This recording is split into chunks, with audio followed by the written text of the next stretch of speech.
Welcome, Vibranters. We are live. It is Wednesday night. We got a crew of extremely handsome and athletic, powerful, and wise mans tonight. This is going to be a really fun panel. I am blessed with a lot of good luck, and I was kind of not sure what I was going to do for tonight's show, and Patrick got a hold of me, Patrick Daly here below, and I just happened to think, well, it would be really nice to catch up with Pat and all the new stuff he's doing. And he was available, even though he already did another stream today. I caught him on Owen Benjamin's live stream, breaking down the Hawaii fires. We might not rehash that a whole lot, but it is interesting to have somebody rollerblades on the ground ready to report in.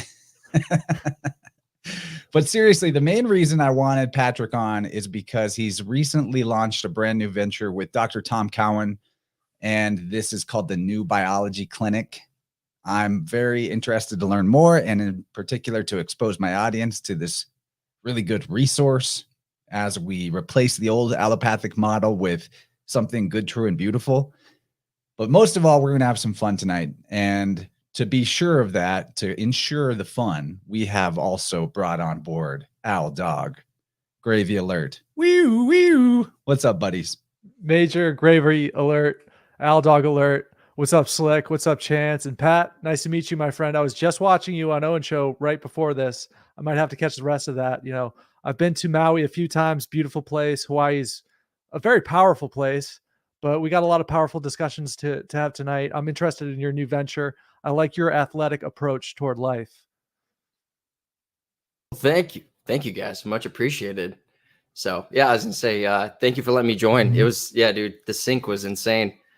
Timing wise, but I'll let you introduce, Mr. Gabe over there. Man needs no introduction. Look at him. Legend.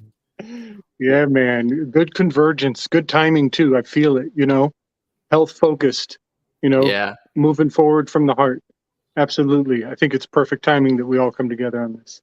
Yep. Almost time for Virgo season. That'll be like, what, a week away? That's a very health oriented, detail-oriented type of sign. Already kind of seeing it showing up in the tuning clients, the shift from heart-centered stuff to stomach-related energy centers. But Pat, I honestly, even before you announced your New Biology Clinic collaboration, I felt like I didn't get enough the time we had you on here. He was breaking down all the different things about posture and how geometry applies to posture, sacred geometry. And I know that you just live and breathe this stuff, so it'll come out and come through as we go. But first, I guess, why don't we just start there? Why don't we talk about the New Biology Clinic and introduce that for us? Tell us all about it, man. I love to do that. But I think I need to give you guys a little introduction on, do you guys know anything about the Sybil? I'm just joking. I just watched you guys's, hold on, I have to comment. Oh yeah, please hold nothing back. Let's start there. I'll always want to talk about the Sybils. Let's go. Dude, I was writing notes. I was like, okay, posture, field, like a pasture, right? Dude. Go and you're the field of your body, and also that's where we get the mycelium sibylline connection. Yep. I love it, dude. And that's why I just have to. We'll get into the New Biology Clinic. I was listening to the episode and I texted Dylan like halfway through. I go, dude, I'm not even like an hour into this thing. And I'm like, I feel like I've been assaulted, but in like a super chat kind of way where I was like, this is fantastic. My mind just got completely destroyed. And I was like, and Gabe hasn't stopped. I was like, this is amazing. So that's why I reached out to Chance. I was like, I want to talk to you guys. Would love to have you guys all on my show too. So much good information that you guys have that coincides so much with what I do. And that's it's cool. The more we go down these rabbit holes, we look into these things, you start to realize how it is all connected. So, to what you're saying about the New Biology Clinic, Dr. Tom Cowan launched this new clinic. His son, hold on that real quick. Since we're on that subject, I wanted to know if you caught the episode we did about the Therapeutae or the Therapeutes, the College of Alexandria, that whole thing. I did not. I would love to hear it though. Okay, so just make a mental note of that, because as somebody who's bucking the allopathic model and moving into something more holistic and true, you'd be very interested in that episode because it ties together the roots of occultism, religion, mysticism with the modern medical system. And I mean, I can't exactly tell you the moment in time where everything went wrong, but let's just say scamming people and keeping them sick for perpetual income has been a business model for a long time. And that episode really gets to the, at least if not the origin of it, like a definite bottleneck moment in history that we can point to where like, okay, it was all centered here in this Egyptian thing. So go check that one out. I'll send you a link to it if you remind me. I got another little nugget that just keeps coming up. I keep hearing it, and I just want to put it on the record every time, so it's on other people's radar when they do their research. Chance, this number 3 healer in my Enneagram position, Eriximachus, it's the only doctor in the symposium. He recommends somebody holds their breath because they have the hiccups. And if the holding their breath doesn't work, he tells them he's going to tickle their nose with a feather, and that will cure them of their hiccups. What's that? Yo, what up? Well, here's the thing. This character, their muse is Euterpe, who has a flute. Okay, the flute is sometimes it's a double piccolo flute, which is played with the nose, which hails back to, what's it called, Chance? The thing that you blow the medicine up the nose. Oh, that like tobacco snuff. The terrepe, the therapeutes, the therapes. It's in the word therapeutes. Is that word of the thing that blows up the nose? Yeah. Can you say it? I can't say it. Well, it's spelled like they spell it R-A-P-E, but they pronounce it jepe. But it looks like the word rape with a tilde at the E. Like, but there's an interesting one because we don't really consider R sounds switching with like a throaty sound, but there it is in that particular dialect. They call it jepe, but they spell it with an R. Go figure. The letter swaps never end. It's a huge code. Well, that's why I love what you guys do. And it's so fun to just be a sponge to it all, because going, and kind of tying this all together, the biggest thing is we always say, Owen says, everyone's saying, it's like, okay, so we realize that there's this assault, this nefarious or whatever, people are not getting better, but then it's like, so now what do I do? And that's what we're trying to do at the new biology clinic, is going, okay, well, here's what we can do. Here's where we can start. And like I said, Dr. Cowan launched it. Really, shout out to Asher. Asher's the man. I just trained him this morning, but his son runs everything. He's the one that's the visionary a lot to what's going on. And yeah, Asher and the whole team is amazing. It's a nice, close-knit group. And I started training Asher, and because he came on my show through one of the Bears who also works for the clinic. Shout out to, so I'm drawing a blank right now because my mind's, I'm thinking of what Gabe was saying. So, but Beverly. His mind is gravy. Yeah, dude, my mind is already gravy. But Beverly, shout out to Beverly, brought us together. All that to be said, as I started talking more to Asher, he brought this to my attention that they were doing the clinic, and it just kind of went from there. So what I'm doing and with the clinic is, we're not giving any medications. We're not giving prescriptions. We're not diagnosing anybody, because a lot of what that is, when you understand, you guys better than anybody, that words have meaning. They have a power. They have an energy behind them. And that could very much be manipulated and be, warped into somebody's mind. It could be given like mind control. So when people hear their diagnoses, a lot of times you start and they become that, or they present themselves as that diagnosis. And one of the hardest things to do with people is just trying to get them to see that you are not that unless you choose to. And not saying that people don't have their issues and their ailments, but what I can say with confidence is that when you look at diagnoses, a lot of times when you go to allopathic, people will say, well, it might be this or it might be that. And what they'll do is it's test upon test upon test to try to figure out what it is. And a lot of times there's never a firm conclusion. So it's going, most likely it's this. And a lot of times, not always, but then it's going, I will give you this medication. Hopefully that helps. And what happens is, and this isn't me making stuff, these are the people then come to us and we work with, and it's going, hey, none of this is working. It's gotten worse, or this has happened, or that has happened. So now you're not just dealing with whatever the original undertow of what is causing this dis-ease, but now you couple it with everything else that they're inputting in their body, and it's going, I'm not sure if this is going to work. You know, the Medici, it's going to work, but it's now, your body's taken that on, it's absorbed it. And then you're told, well, there's nothing you can do truly to heal it. You're not given the understanding of the sacred geometry of the body, really the power of the breath. And I'm not saying, breathe this way and everything will be better. It's just literally knowing that is the present moment, that is bringing you to spirit. And there's more healing that's within you at all times, every single day. And it's always happening.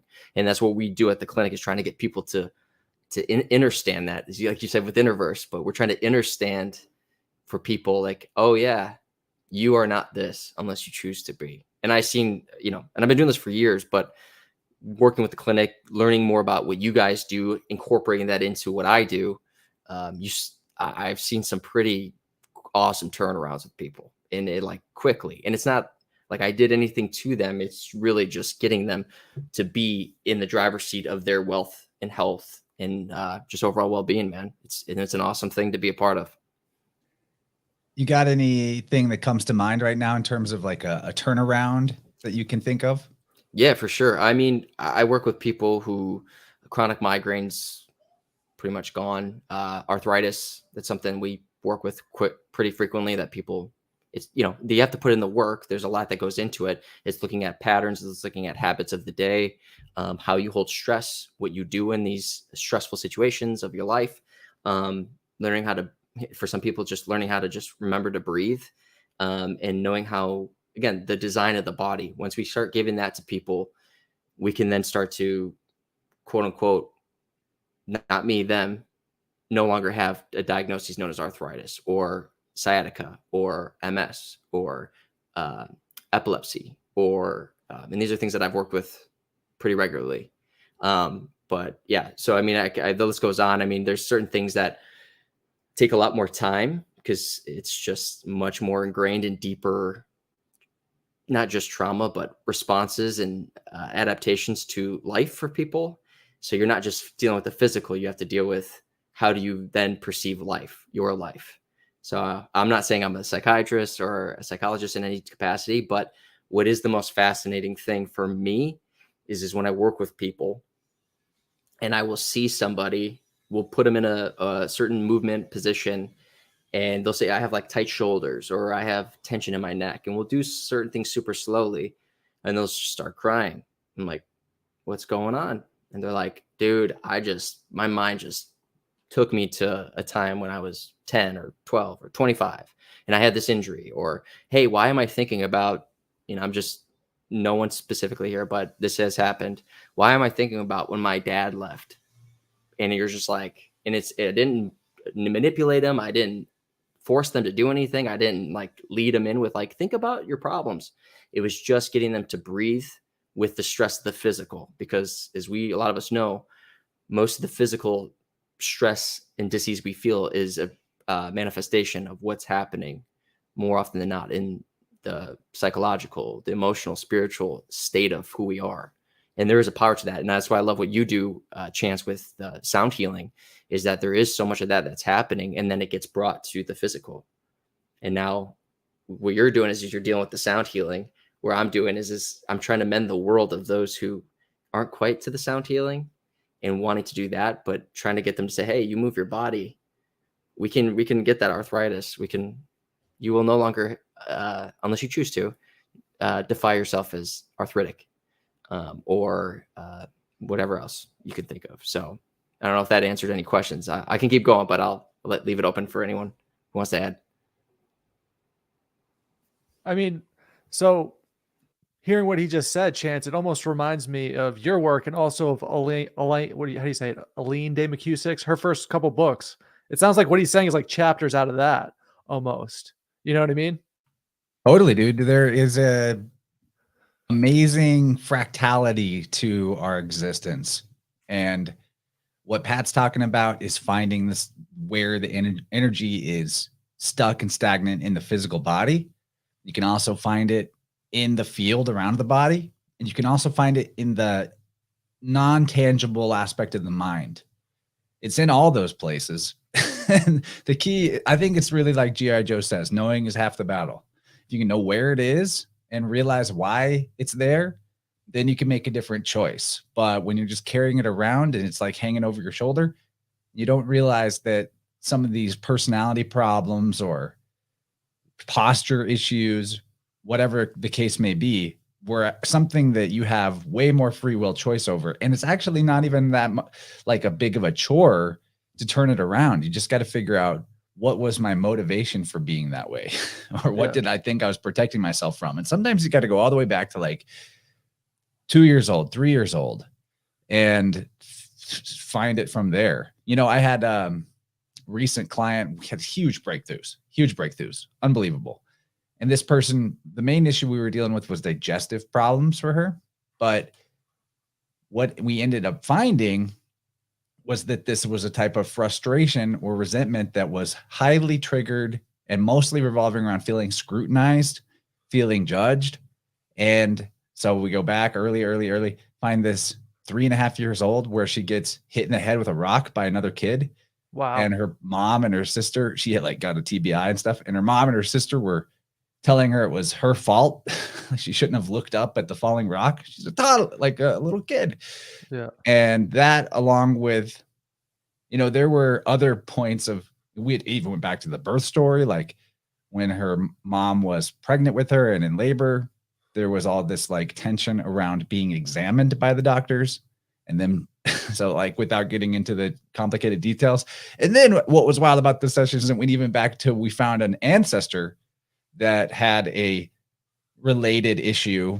I found this ancestor that started talking to me in the field. Like it all happens in my mind. You know, it feels almost like I'm making it up. And I'm explaining to her, I'm like, okay, there's this guy. He's really stuck because he feels judged and like he doesn't want to go into the light or the oneness because feeling like he'll be judged for his behavior. Something went on with him where he messed something up big time and a lot of other people suffered consequences for it. And then I think he killed himself. And she's like, I had this relative on that side of the family, because I think it was the maternal side. That's exactly the story. He was very self-centered, money-oriented, made a lot of money, but then had something fall through that cost all of his business partners their fortunes. And he disappeared, and everyone assumed he killed himself. I'm like, that's the guy. You know, so like there's so many layers to it. But the point being, you know, if it's not, I think the reason we have these layers and why I told all of those examples is because if we're stuck on one layer, say, you know, these digestive problems, they're not getting better. We're trying fermented foods. We're changing up the diet. We're doing everything we can. We're working with practices to help us release these type of frustrated feelings that aren't digesting properly. Not working. Okay. Well, where is it in the posture? How can we change the posture to allow this sacral energy to have more flow? Or where can we find it for this individual? We really did need to get into it on the energy field level, because a big component of it actually had to do with like ancestor issues passing forward and childhood trauma. But the point being, if you feel stuck on one level, mental, try the physical. If you feel stuck on the physical, try the diet. You know, it's all there. Like we have these systems in tandem, because that is the guarantee that we never have to be stuck on anything. You can try it from a different level. And if you're living your life approaching things from all of those levels at once, it is possible to live in a perpetual state of flow and synchronicity. It totally is. Like, you know, you hit a hitch and then you're like, okay, what level is it at? Where can we address this? Try one, try the other, keep going. I don't want to say there's no excuse for being stuck, but there's no reason you should ever have to stay stuck in pain, in emotional turmoil, in a feeling of lack in life. None of that. There's always a way. And it doesn't have to ever go back to a doctor or the mainstream. Like Dr. Cowan being an exception. We call him doctor, but you know, he's legit. Alex, do you want to say something? Sorry. Yeah. So Pat, so when people come into your clinic, what effect does your literal vibe do you think have on them? Meaning like your energy, how does it affect the people that come into the clinic? I think, I mean, everyone so far, kind words. Whether or not people see it right away or feel it right away, I leave it as going, make it very clear. I will not heal you. I cannot heal you. That is not my role. I can never do that. Only you can do that. But I'm here with you, and I will facilitate you every step of the way. I will essentially, all I'm doing is allowing people to reconnect with self. That's something that they already have ingrained in them. We've been so disassociated from it and realizing that potential. And I'm still learning about myself. So everything that I'm doing is being like, I'm like the kid being like the truther type. We're like, dude, I just found this really cool, awesome information. And they can see that I genuinely I'm passionate about what I do. There's so much love that I know I'm giving off of going like, I want nothing but the best for you. I want you to feel because there's no better feeling. Not that it's like something I'm doing when someone goes, I didn't know I could do that again.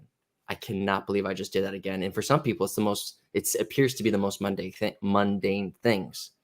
But when someone can experience that, you see this light in their eyes that, there is, we talk about the egoic field, like you see things start to light up and you feel it. And when you've been doing it as long as I have, and I still have so much to learn, you start to realize that it's going, all somebody needs is someone to go, you're going to be okay.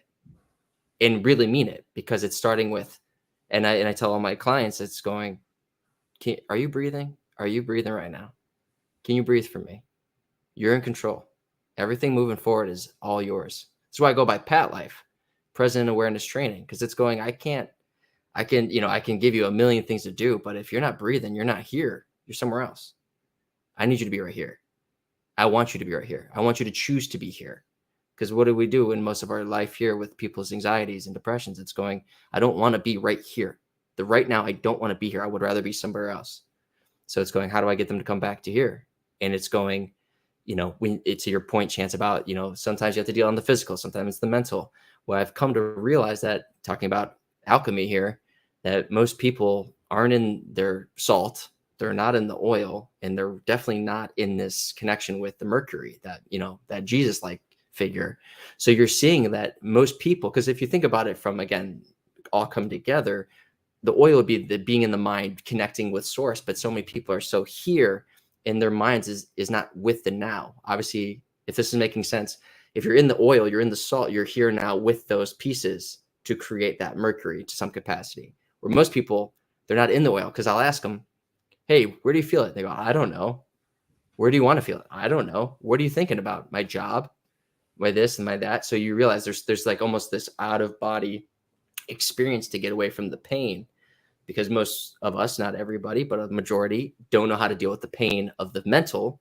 So they try to disassociate from the physical as well. Who are those? Those are the weekend warriors, the people who go and work out like crazy, ignore the pain signals, ignore whatever their body's trying to communicate. And it's going, let me just beat the hell out of you.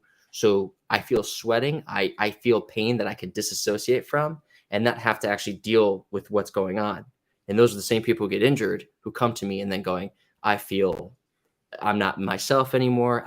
Because what happens? They have nowhere to go. They have to face what's here. So what I train them, and I'm not doing it. Actually, the body's doing it. The body's going, no, you're here with me now, motherfucker. You got to pay attention. And this is what's really hard for people. So what do? We take medications, we do surgeries, we do all this stuff to go get me out of that. And I can tell you firsthand, and working with people, man, I get every week, I'm getting texts just from clients I trained once, sometimes multiple times, continuously. They're like, dude, you're not going to believe what just came up. And it's just, again, it's not me doing it. They take that path. They take themselves on that journey. They allow themselves, as we say, to go into Plato's cave, or to face the dragon in these stories, in these fables, and knowing that we're all in those stories. And that's what I was talking about in our last conversation, about, we are the main character in these stories if we choose to be. Man, I am doing some research on the fly, guys, and I'm excited. Okay, so you're talking about that posture and that poise, and being in balance, and like we recoil from one and flee into the other, and we see this divide that isn't really there, and we re-intensify and almost reinforce that false mind-body divide mechanistically almost. Even our language does it for us to a large degree, but we're here, we're looking at it in the face. I just learned about a beautiful Greek muse called Sophrosyne, Sophrosune, and her name is an anagram for suffering, but that's just a side note. That's not where it's at. So she's the Greek virtue of self-control or temperance. It's a virtue that Aristotle says lies in between self-indulgence, aculasia, and on the other hand, insensibility, which is anesthesia. So on one hand has self-indulgence, on the other hand has anesthesia. I wonder if that is meaning to imply like asceticism, like, self-denial, denial of pleasure. Right. So it's almost like we think of anesthesia as an industry, but to a large degree, it wasn't even medicated for some people. It was just a denial of, that kind of mind control. Well, that is actually at the root of the therapeutes and the eclectics, or whatever you might want to call these original healer mystic sages. Big part of that philosophy typically was that self-denial of, I say self-denial, but mostly it's like denial of things of the world. Everything of the world is evil. The senses are a trick. It's a trap. Watch out. My point being, I wanted to bring up how Eileen, she calls her, she's a total Libra sun, perfect for what she does, but she calls her personal philosophy moderated hedonism. So, and it's all about making sure you're always mindful of the threshold where something that is pleasurable starts to cross over into pain, and just reel it in when you start to cross that threshold. And that's what she's talking about, is exactly what you're describing with this muse, where the temperance idea. Temperance doesn't mean never, none, not at all.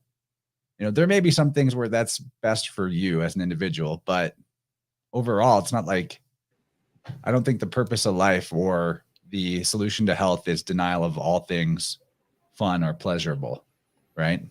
Right. Well, I just want to add on that real quick. The one thing, and I'm assuming she's saying something similar, but what I've at least come to understand from my point of view is that, one, stress is inevitable. What we call stress is absolutely inevitable. What I also have come to learn and experience firsthand, but with as many people, is this lack of really self-observation of what is truly pain and discomfort. This is something I talk about all the time, is that some gravy boiling between those headphones. Yeah, if Al wants to dive in, please do, Al. I'm always I got a lot to say, man. I got a lot of thoughts. There is a lot of gravy boiling in this head of mine because I have so many interesting thoughts. The first is with pain.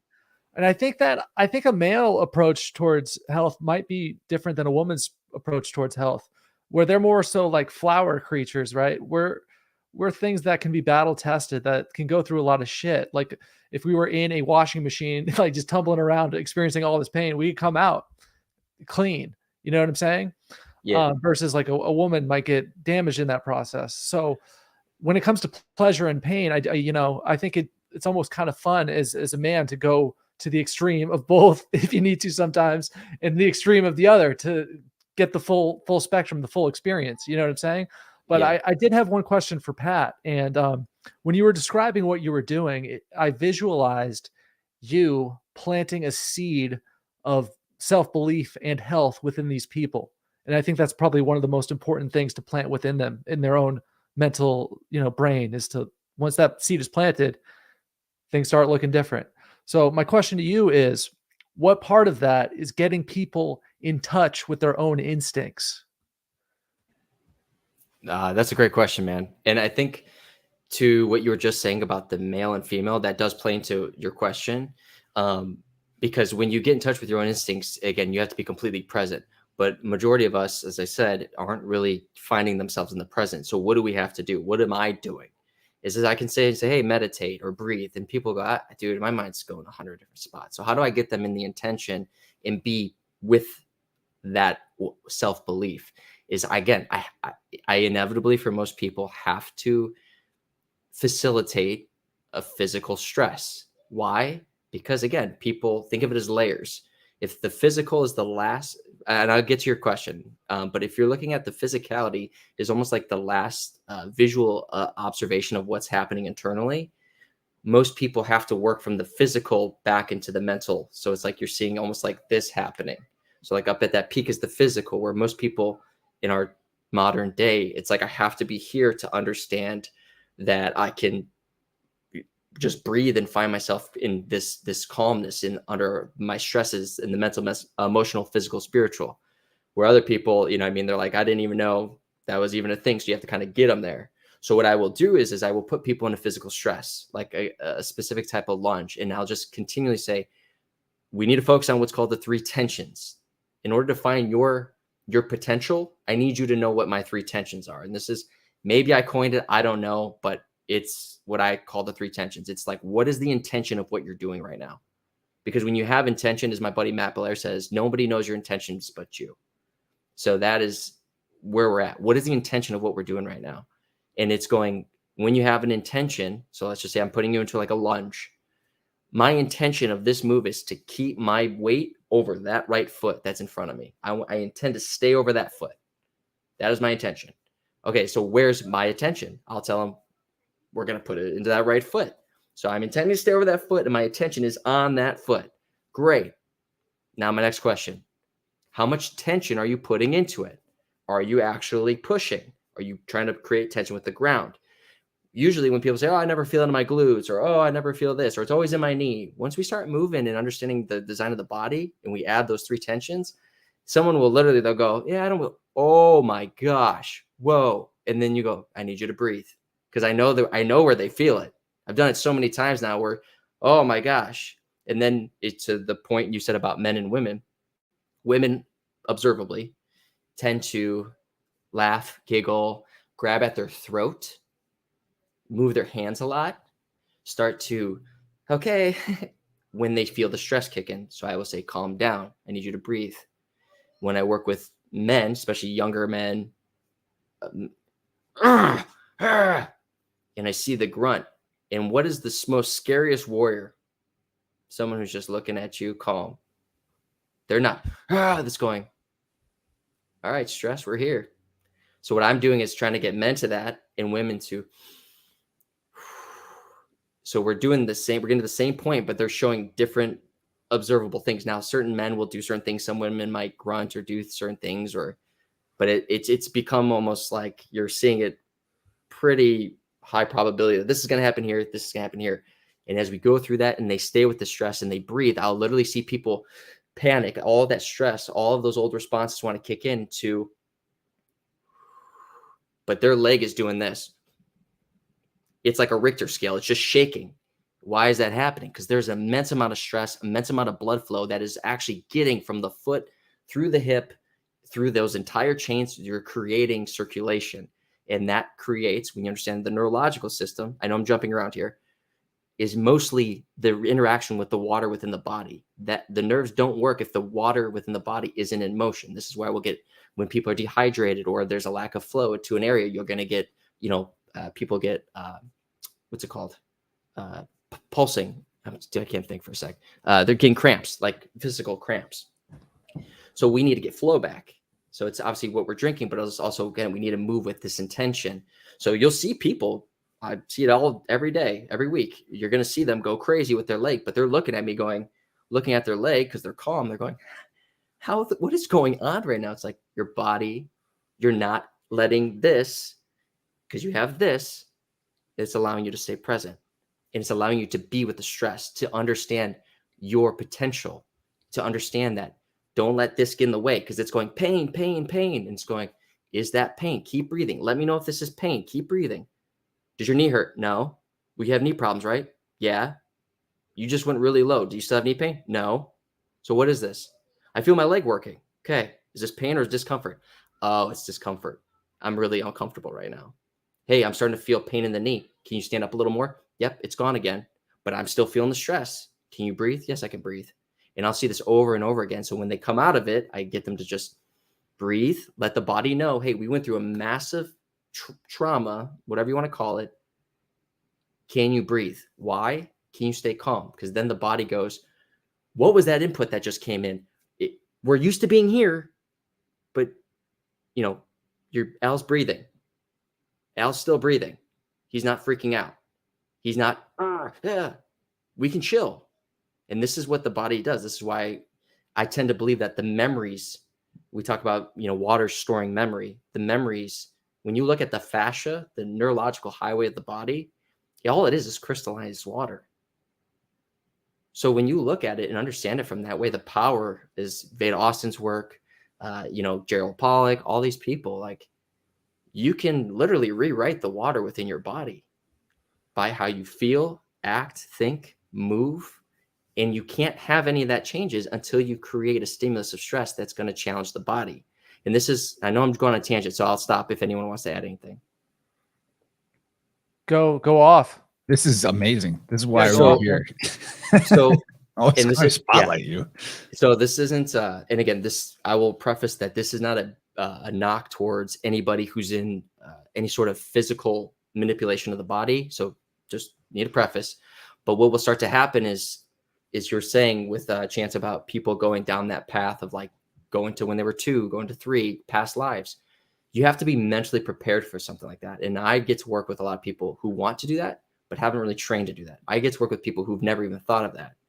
So this is why I think it's critical of the physical movement in doing that, is because the minute we start moving the body and we get flow, all of that stagnation that might be in a knee or in a hip or in an ankle or in a fingers or a spine, part of the spine, it starts to show itself. And if somebody doesn't know how to handle that, guess what the body's going to do? It's like you opened a door to see a monster. Really, it's just healing. It's going, oh boy, I'm not ready for that door. Boop. So what happens is if someone doesn't know how to handle that, what does the body do? We're going to go tighter because we cannot let you see that door again. You are not ready to see that door again. And this is where we can get into the esoteric and looking into the amygdala in regards to the hypothalamus and dealing with the 33 vertebrae. And that's why you need to be in alignment, because there's all this stuff we can, gravy trains we can go down. But the biggest thing is when we start to manipulate people and we aren't giving them the guidance, what we're literally doing is the body is like this tension in my shoulder. It's here not because it's tight. I'm rolled forward. It's actually an elongated position. So now I'm going to manipulate the shit out of it to try to loosen it up. Doesn't need to get loosened up. Why it's tight is because you're going this way. It's trying to pull you back this way. Your life is pulling you here. It is trying to get you back to what it knows, healing, to get you back into posture. And if you are Almost makes me fighting think that, of how like heal boy, Yeah. pull back, Yeah. dog. pull back, because most people are here. Life is living here. This isn't, let me just preface, this is not bad. There's nothing bad.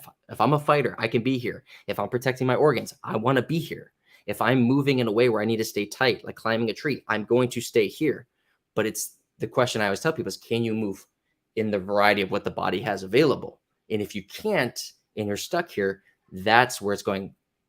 Not this is no. It's just, can we move and find ourselves to allow this to loosen up? So as I said, with fascia and memory, once we start digging into people's spots that are tight, usually what starts to happen is people go, it feels really good for a little bit of time, and then it gets worse, or it feels really tight again.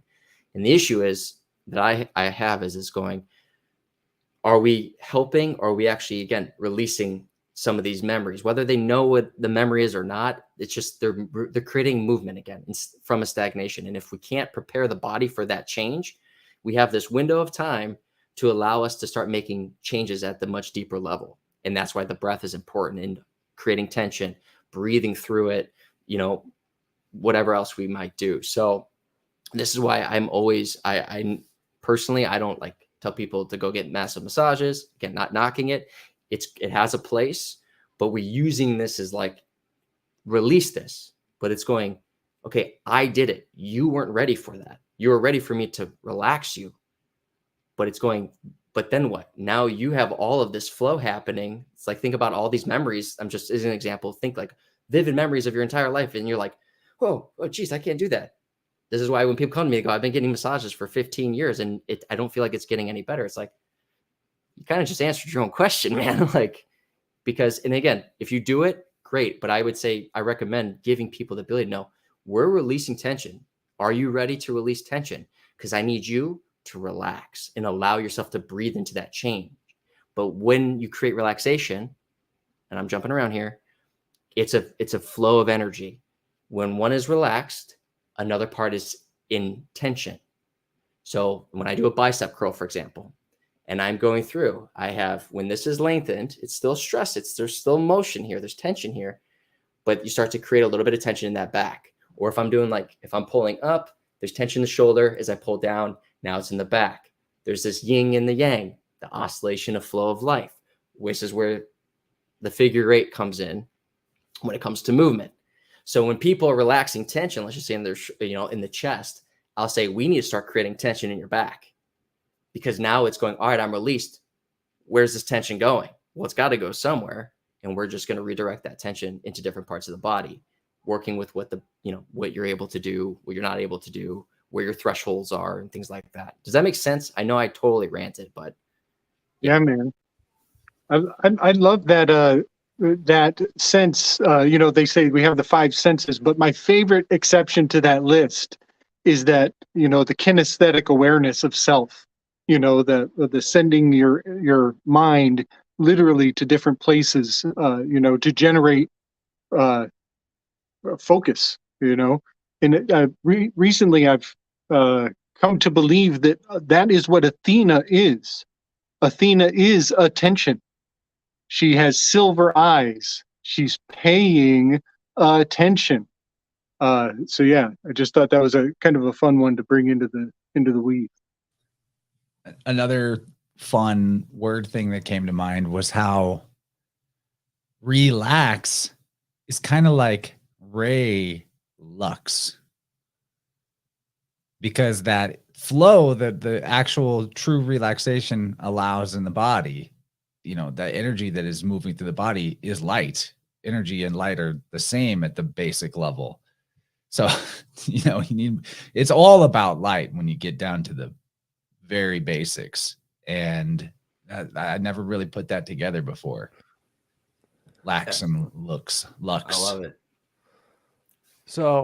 So Pat, it sounds like a lot of people that come into your clinic are relatively unhealthy, but I have a general question for all 3 of you guys, because we're all pretty healthy in this chat here. What do you guys do to stay healthy as fuck? I'm a walking fool. I will admit, I have a lot. That's a good approach. I have a similar approach. A lot of work to do on myself. Okay. Yeah. I feel good. Like I don't have anything that inhibits me in my daily life. There could be some internal cleansing and organ repair though from earlier times in life that I'm still due for. Got to take it into the shop, so to speak. But what do I do to stay healthy? I lift heavy weights. I make sure that I sweat a lot every day intentionally. And Pat, you were talking about, this movement thing. One theory I've had about what is one of the beneficial elements of Qigong, at least the system of Qigong that I practice, is that, I tried to reckon it, and I'm pretty sure that the Qigong system I do, when I do it really well, I think that I move every joint and every possible movement in my body. I think I move all of it, both directions. And what would constitute a full Qigong session of the 12 rivers system that I'm into. I think that's also a big part of it for me that allows me to live without pain, without stiffness. I don't even need to do much stretching in my routine. I really don't. Stretching isn't that necessary. I don't feel tight. I don't feel stuck. I stay loose, and I do those things: lift heavy weights, do Qigong, try to have good posture, remember to breathe, and avoid eating poison. Get sunlight, ground my feet to the earth. It's a big electricity game too. Keep one way to just gauge your life is how would my body's electrical health be if I was to consider it from that metric? So that's where the grounding and the sunlight and the pure water, spring water, that all comes into play. There's so many elements, There's also the metric of how many days since you sunned your balls.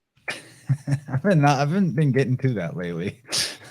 My fence has gotten to my fence isn't as good of a view blocker as it used to be. There's some holes in the fence, some missing panels. I don't want the cops called on me. So like, what are you doing, Chance? I'm exploring my 12 rivers. Yeah, I'm just joking. But dude, the big thing about stretching, and to answer your question now, what I like to do to stay, healthy, and this is again what I'm saying for me is what I say to everybody else, is try to allow yourself to be in the mindset of a kid, and just allow yourself to be free like a kid. Because if you look at all this sacred geometry that I'm talking about, it's found within all of us. It's, it's why you see kids that, that aren't, damaged due to whatever it may be. They can they can be on their stomach and lift their heads and be, what I call back chain. It's why they can crawl and have all this motion. They can be from seated to squat to standing. It's why they can sit in a squat and curiously look at something for hours, which most of us can't. So I try to move in that way. So everything I do every day, and I have all my clients do, is we start to learn how to crawl. And if I can't Pat, can I say one other thing? Yeah, I want to know if this applies too. What the other, like maybe the simplest answer to Al Dawg's question, I pretty much don't do anything in my life that I don't actually want to do. Like I've structured my life so that there's no part of it on any kind of consistent basis where it's like, man, I really don't want to do this, but I'm gonna. That doesn't mean I don't do hard stuff or challenging stuff intentionally or uncomfortable or, stressors, so to speak, but it's all 100% full body hell yes, everything that I do. I think that's a huge component of health. Totally. And to my point earlier is I said, I want to move and be free. And like I said, as a kid, and do all whatever that may entail. Like I might take my son hiking on one of these mountains, and I just go, all right, I'm gonna put on my back today. I'm gonna go hike. And it's not because like I'm gonna be dumb and silly and not think about it. And it's going, no, I need to be fully present when I do this, and I want to be fully present, and I want to stop when it's whatever, or it's like, hey, my son's playing, he wants me to run around. Okay, we're gonna crawl. And I'm going to play and do it that way. Why? Because I'm present. And this is where the 3 tensions come in. So when I do movement or whatever it is, and I personally ask myself, what is it? Was I with my intention? Did I stay attentive to what it is that I wanted, what I was trying to do? And if the answer is yes, and I'm creating tension, well, now I'm always healthy. And I'm not saying I'm perfect. I'm not saying things don't come up, but what it is it's going, I move with purpose. Life had purpose. There's a purpose to what I was doing. So when people, for example, like work out and they're like, yeah, like my shoulder's like really hurting, or it's like going, is that what you intended to do? Well, no, I didn't intend to do that. So how do we get you to move with the intention so everything matches? So everything is purposeful. It's specific. It has all of your awareness. So, and this is where like the word magic and, the gravy that you guys do all the time, it does, all these words are so important to it. You know what I mean? But yeah, so I like to just keep myself moving. And now, do I have 6-pack abs or this and that? No, but it's like, but I can sit for the first time in a deep squat without my knee popping. The injury that I had my knee for God knows how many years. I have my own shoulder pain from sports and football, dislocating my shoulder. That doesn't bother me anymore. Why? Because I've allowed that energy, that tension to go. No, there's times where I might feel a little tension in my knee, but I know what the communication is and I can move with it. And it's not that I'm not moving that today. It's going, no, I'm going to go deeper into it. I'm going to be with it. And I'm not forcing it to do anything. I'm going to be with you. More often than not, it's telling me you need to push through that left foot a little more. Be with the toes, be grounded, really be grounded. So it's that communication I get. And every time I do it, I get a massive endorphin rush. So I go, man, this feels so good. And then I get to move, and I can, again, sit in a deep squat, and I'm not forcing anything. I'm not trying to manipulate my body to get there and be like, all right, I'm in it. I did it. It's going, I'm relaxing into it. So this is where I teach all my clients, young, and I get my 80-something-year-olds trying to get to that place. Some of them take a little longer, but the more they do it, they go, I'm able to sit in the chair for the first time without hurting my knees. I'm able to work at my counter without having to lean up against it. So it's progression, right? And that's what's fun to watch. And that's to be a part of. People go, dude, I slept for the first night in 20 years without pain in my neck and shoulder. You did it. I didn't do it. You had that experience. And that's where people start to get really excited as they go, yeah, you didn't do it. I did it. It's like, I know. They're like, fuck you. I'm like, well, okay, hold on. bring it back. Yeah. So I want to ask you, first of all, I got to comment on this from the chat because Jenny said, wouldn't it be great if our furniture and homes were more climbable like it was when we were little? She and I talk about that all the time, how fun it would be if you had to like climb up high to get in the chair and make it a bit of, make there be a bit of a chore to get in the chair. Have a little exertion for your comfort. And Rose Erect Romance Week, I think that's his or her YouTube handle of the day, always got a funny one, says that's a climate change concept worth incorporating. Climate so nice. Well played. I want to ask you though, Pat. So, okay, one thing that's been really awesome for me this year, a huge shift, is Dylan got me onto this workout program that is way more effective than what I was doing in my own deciding for myself weightlifting. So for the first time in my life, not only did I get my bench press up to body weight, my 1 rep max on incline bench is, as of what I did today, like 270, which is crazy. It's crazy, way higher than ever, even when I was in my prime, naturally strong from being a 18-year-old. So how this came about, I've talked about this before, but how this came about, the change for me was from going from the model of strength training needing to be like a daily grind, no pain, no gain type of experience, to a way more efficient and actually way less time and work type of experience. So like part of that is reverse pyramid training. If you're aware of what that's about, like, less reps, but more weight and build up, things like that. And I think that that's a huge mental shift too, like a mental burden to take off of people when they look at the gym and they think, I got to go every day and I got to like lift weights for an hour or two every day, or I'm not going to make any progress. But I'm making huge gains, huge progress with about an hour actually spent on weightlifting 3 days of the week. So 3 hours ish weightlifting in a week and consistently making progress, pushing past previous limits, continuing to push past them. So, how does your mentality towards wellness apply to what I'm talking about, where it's not really about punishing yourself to feel like you're doing enough, but just about showing yourself that you can do more than you did last time, that type of idea?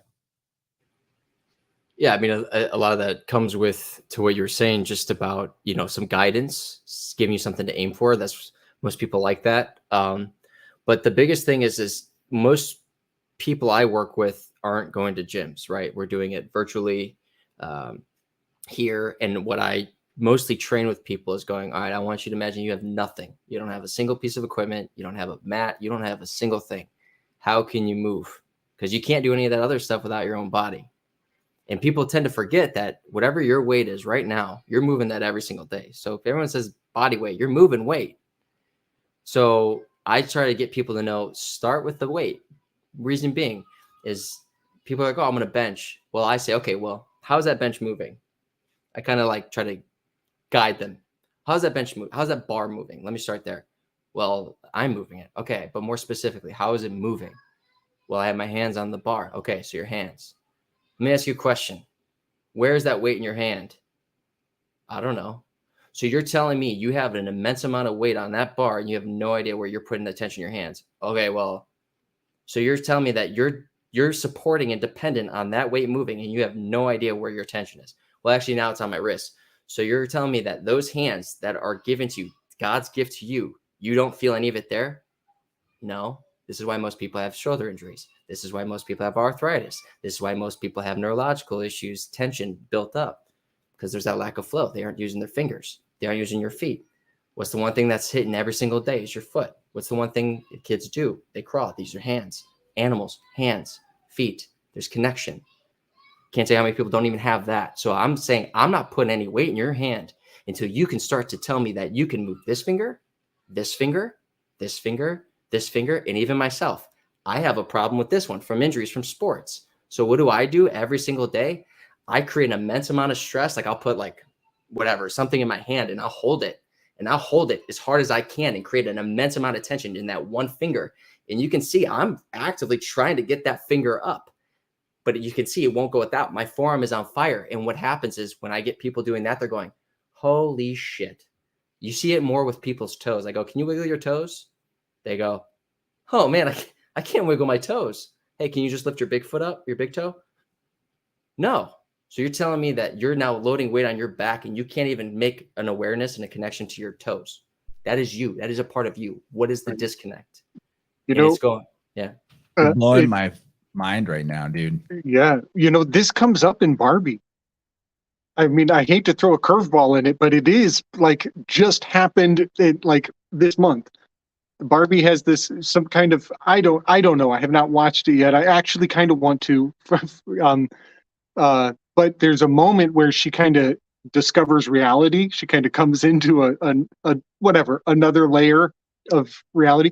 In her little princess toes, for the first time, they relax and she touches the ground when she comes off her bed, and it's a revelation for her.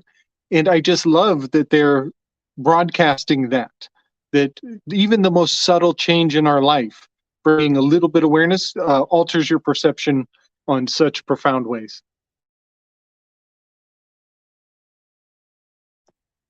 And Barbie is a thorn, by the way. It's kind of going back to that Gnostic thorn, crown of Hispania.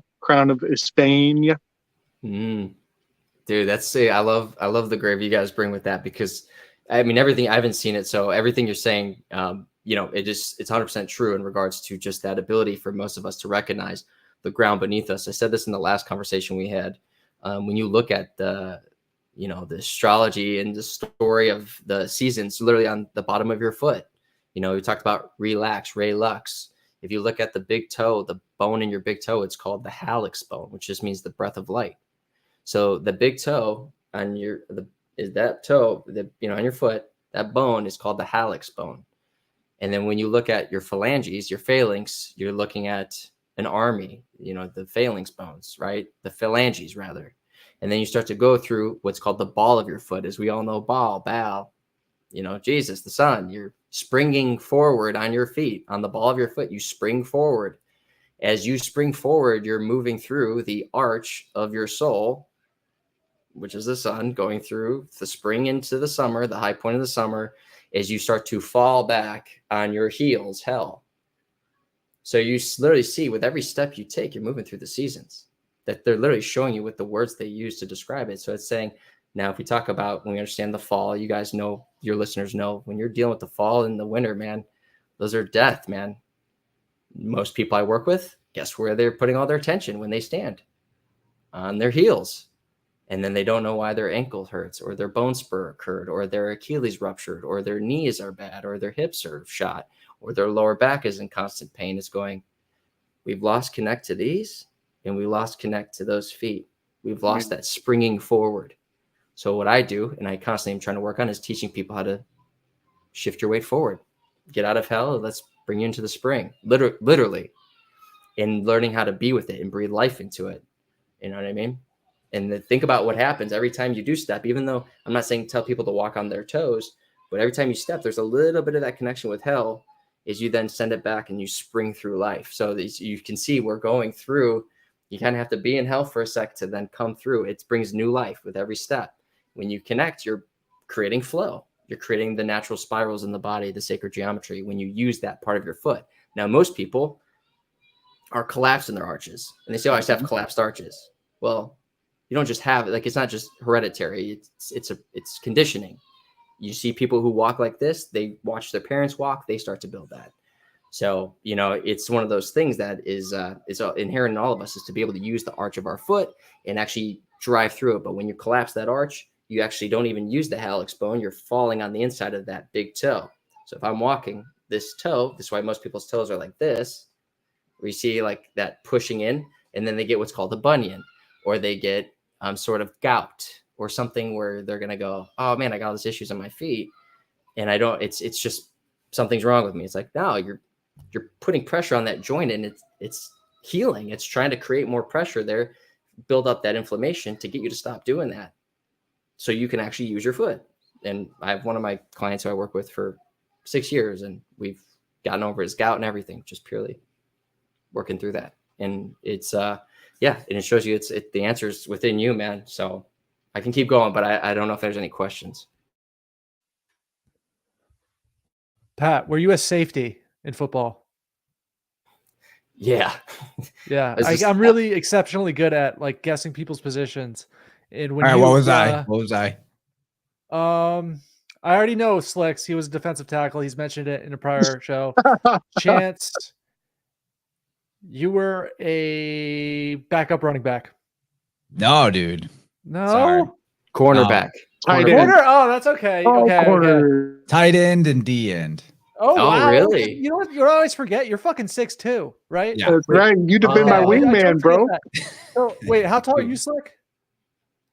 6'4", 6'5" in the morning. Jesus Holy Christ. shit. What about He's you, fucking Pat? tall. Yeah, that's a fucking tall squad. Dude, this is a Chad Dude, crew. I know, dude. Dude, I have a little height. Oh, Jesus, must be nice. I'm just a little under 6 foot. I'm like 5'11", something. Same here, dude. Tall I'm enough. 5'10" and a half. That's super, I still super trust fucking you. honest. Yeah. If I can stretch it to 6 feet. But yo, Chance, when you said 270, I was like, yo, on the incline, that's the real deal, bro. That's pretty serious. For an incline, 1 rep max is what would you say it was again? 270? That's substantial. Yeah, that's with to be honest, that's with doing a 1 rep max calculation. Okay. You know, I didn't because okay. I don't have a spotter. I'm not doing the 1 rep with that much, but theoretically, that's what I could do 1 rep on based on today. I did 235 5 times. Okay. What was Al Dog's I was a fucking quarterback. I was a quarterback and a Obviously. linebacker, so I was playing a lot. But yeah, that's fun. That's awesome, man. Yeah, Dude, good times.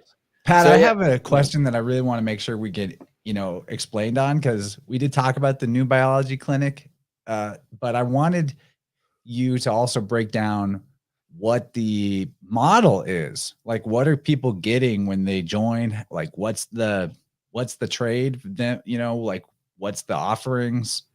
For sure. Break all that down for us. Yeah, no, thanks for bringing that up. I was going to bring it up at some point. So with the new biology clinic, what we do is, like I said, we have basically a general practitioner. His name's Adam, and we're expanding. So there will be somebody else in the near future. They're looking and hiring at the moment and doing all that. But essentially, for those who want to, you sign up. It's like for an individual, I believe it's like 130, 140 a month. A family, it's like 170. You get unlimited visits, to see or talk to Adam. You're also getting, I'm doing 3 group workouts each month. We do webinars, we do group webinars between Tom, Adam, and I each month. We're constantly, and obviously if you want to do private training with me one-on-one, that's a separate cost, but we're also expanding even more now, where we're going to be bringing in courses. They brought courses in.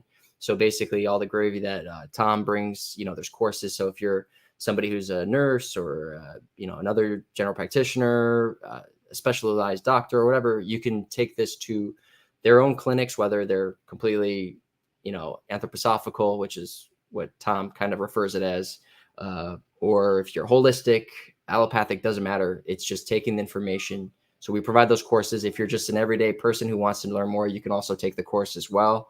But we're also going to be bringing in over time, certain specialized webinars and courses for those who, we have someone possibly coming in who does fertility, and someone who works very closely and has been doing it for many, many years in making sure you have the best, pregnancy that you can. So we're providing those courses as well on top of everything else. I believe those are separate costs, but you have it and it's yours.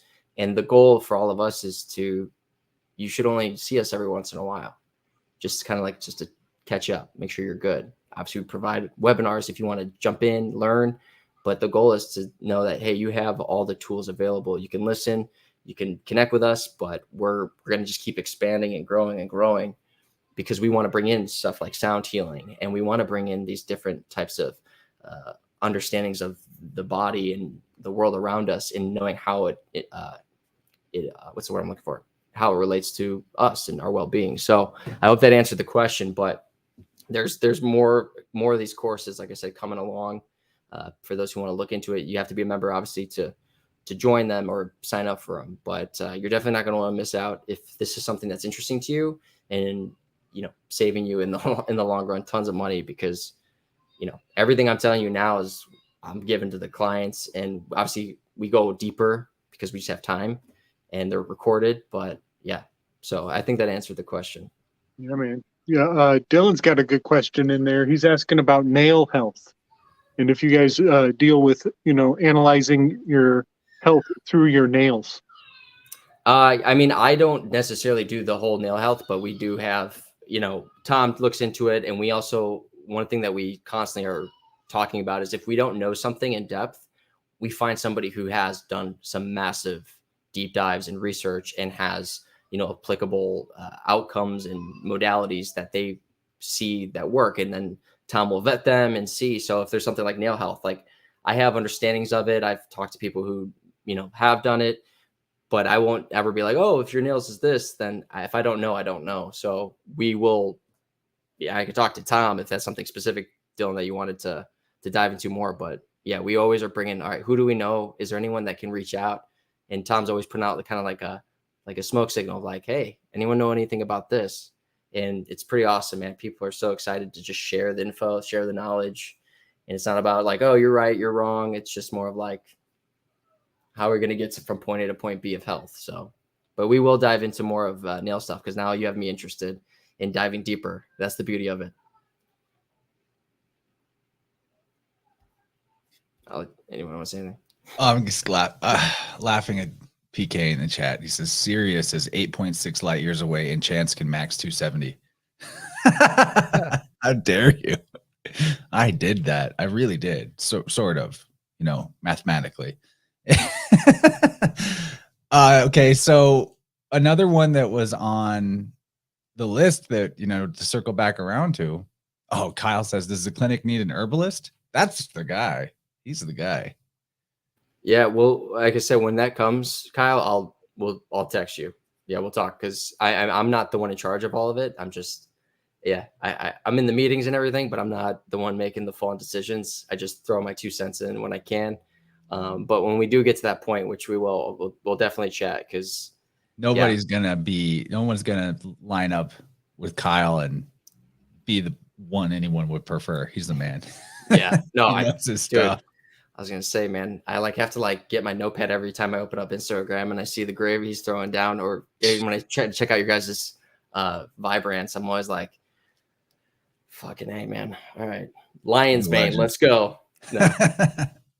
But I wanted you to circle back to the esoteric gravy. You started to talk about the amygdala and the 33 vertebrae. I don't fully remember the context and what that was about, but where were we with that? I that resonates with some notes I took early. Maybe this will bring it back around. I'm like looking at the word muscles, obviously I see the word muse right away. And, somebody who's really fit, how do they describe their body? They're cut like a muse, and then but it's also, it's like they have a mass of skills, it's apparent, or you can see that this person has amalgamated or accumulated, some sort of skill set. In people like Pat can almost read them from a distance and see like what kind of movements that their body is used to. So yeah, I just kind of think that's kind of neat that even the word muscles, obvious, and there's but here's another thing I want to say. And this is weird. This is fun. Okay, I'm going to go there. My mind was focusing on these old laws that if you eat certain fish from a certain location that's harvested a certain time of year, the the food-borne illness, very interesting choice of words, will flip your sense of hot and cold in reverse if you eat the wrong shellfish at the wrong time of year. And so now I'm looking at how the idea of being selfish and the idea of shellfish is not just fun rhyming. This is an association to something that is mandated by the realm that you don't do it. And so there's this correspondence, an interesting correspondence. And now let's think about muscles. Let's think about vanity. Let's think about shellfish and being selfish and being self-absorbed and what muscles might mean for. He says if you pronounce the M-U-S-C like Latin, it's the root of Moses, Moshe. So it's like, right. So to have lots of muscles is almost to be like, look at me, I'm the muse of the Moshe, I'm the chosen one. In a weird way, there's a lot of vanity baked into the word muscle. Well, look at all the depictions of the gods in the old statues. You know, a lot of there's definitely a phase, at least, where they were pretty ripped. And look at celebrity culture, the new gods, if you will, the new pantheon. Okay, well, I'm gonna pull out the weirdest anagram out of muscles. I mean, there's like Muse class, there's a lot of crazy stuff, but the weirdest one is cells come. There is and that sounds weird. Everybody's gonna be like, whoa. But in the days of the gladiators, the aristocrats would come down to the gladiator cages and pick the best ones. And this is animal husbandry. You know, these things are still in our language. It's just important that we know why. Oh, totally. Well, I went on there's a couple of gravy trains that I could do with the language and esoteric. Like, and I brought this to Dylan a while ago, but when you look at your sacrum, it's the sacrum. So you look at, when you start at the top, the ram, the ram at the head, and it works its way through the spine and then back up, throwing the eye down the well type thing, and Odin and things like that. What you're seeing is when you have an aligned spine that is moving the way it's intended, you're moving through that full circle. It's allowing that flow to continually go on. And the one word that stood out to me for a long time was inspiration. When you look at someone who's inspired, they're inspire in the state of the spiral. And if you look at the sacrum and you flip it upside down, what do you have? You have a spire. Essentially, you have this point, this charge. And that's really interesting is when you see people who are inspired and they're inspirational, what do? It's the way they carry themselves. It's the way they speak. But what is the way you carry yourself? It's the way you hold yourself, your posture. So a lot of times people who are inspirational, they're not like this, just like, yeah, I want you guys to be well.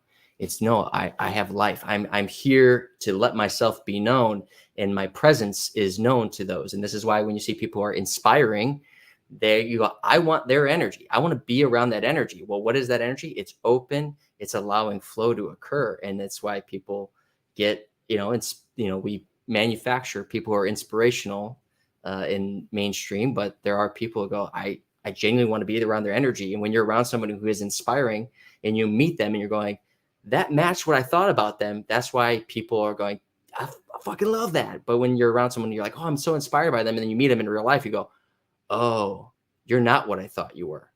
And it's because there's that lack of that charge, that posture. It's going, oh, that was just the front. So that's the word inspired is super something that I always look at, and just knowing how you hold your church, basically your being, dude. This is where you're getting the information, the charge from around you, and it moves through you. And then you also project it out. You push it out. Another one that was super big was the interior fontanelle, literally the front, the fountain of God, literally right here in where the birth or the soft spot, Botticelli's Birth of Venus from Musil. It's everywhere. And it's such a fascinating thing is the answers and the riddles are all over the body. If you just start to do this and look and be with it and explore and allow yourself to be present. The more of this grave I went into was going, okay, I need to look at this with a clean slate. What is this thing? What are these things called? What is this called? My eye. Okay, that's interesting. Like, what's the eye? What's it called? The cerebellum in my head, with the cerebrum. Like, what are these words mean? And you guys definitely got me onto that. So once that whole thing came, I was like, gravy train. you know, and as I said, the interior fontanelle, when you see people have this posture where it's down here, they're showing more of that posterior fontanelle, which is connected to the cerebellum, which is connected to Taurus, which is connected to so many other aspects. And this is what is connected to. Oh, and whatever. a bull puts his head down like that when it comes at you. Exactly. So when you look at people who are standing upright, they have this posture, this energy, whatever it may be that's causing people who stand up to be inspired, to have, you know, go-getters, confidence, whatever that may be. And it's a genuine, not just pretending. You start to see health and wellness does show itself for a lot of these people. I'm not saying that hardships don't come. I'm not saying that things don't happen, but you see people's mindsets going, we're going to get through this, or it's going to be okay, or I will find my way. This is hard. It hurts. I'm sad, but we'll always find a way. Like, you start to realize that starts to show itself. Posture is like a habit, and really I don't think it's even that tough to shift the posture habit. Honestly, I think it's something that can become as automatic as the bad posture was, in a way. It's just about noticing when you're like off and correcting and just having that alert system. But I wanted to point out something interesting in the biofield, or the aura, is Eileen calls it the Earth Star chakra and the Sun Star chakra, but you could think of it like the South Pole and the North Pole of your energy field. And these points, it's the opening, the node, if you will, that is connecting you to the ground, and then the one above connecting you to the cosmos. So very important aspects of your energy field. And when I do tunings for people, I look for those. It's actually the first thing I do, is I look for where their posture is, if you will. Is your energetic middle aligned with your physical middle?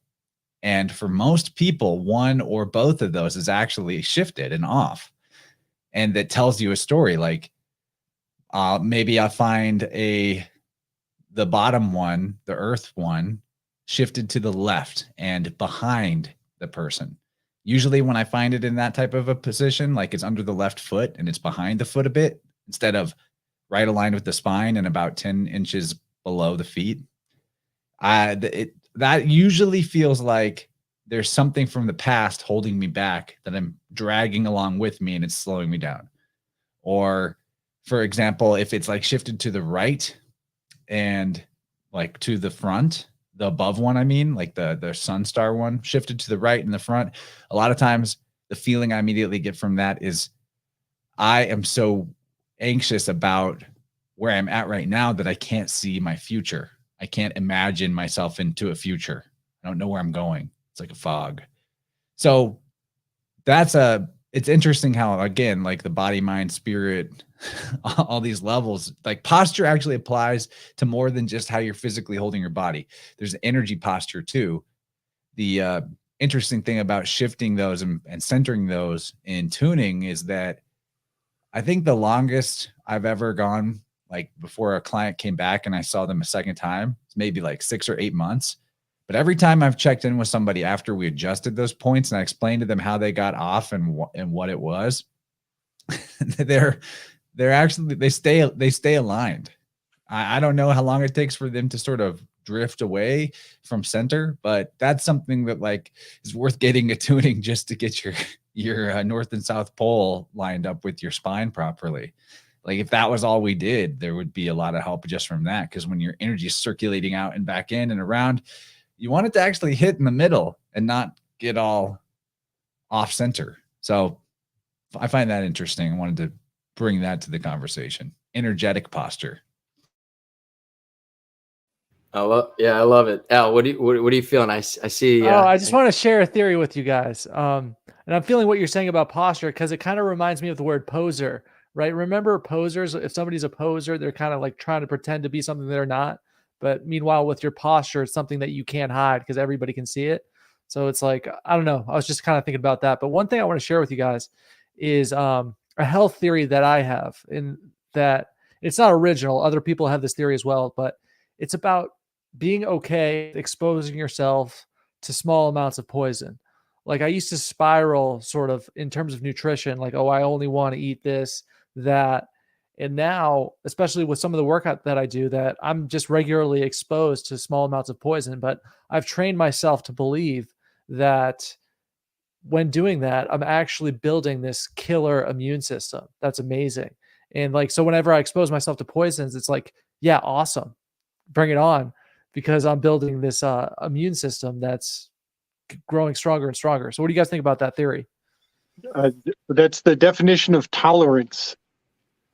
Build is the ability to withstand your whatever threshold of toxin, and it's also like the tolerance of uneven weights and measures leads right into mammon. I just thought I would say, and that the scales, tipping the scales, which again, here we are with machines that lift and deal with weights. Absolutely. I definitely think there's certain, like you said, aspects of poison and things that you want to be mindful of. I think we can all agree on some of those, the jabadoos and things like that. But I will say that we, in a lot of the truth community, I've noticed, myself included, and I had to get myself out of this. It's going, we're resilient, except for this, and this. And now it's going, the amount of people I work with is going, tell me what I need to take so I can get rid of this toxin. Tell me what I need to do. Tell me what I have to do. Owen calls it purity spiral. Purity spiral, exactly. And purity spiraling. So wow, like a great huge term. Exactly. Oh yeah. And one of the things, the truth community is big on purity spirals. Unfortunately.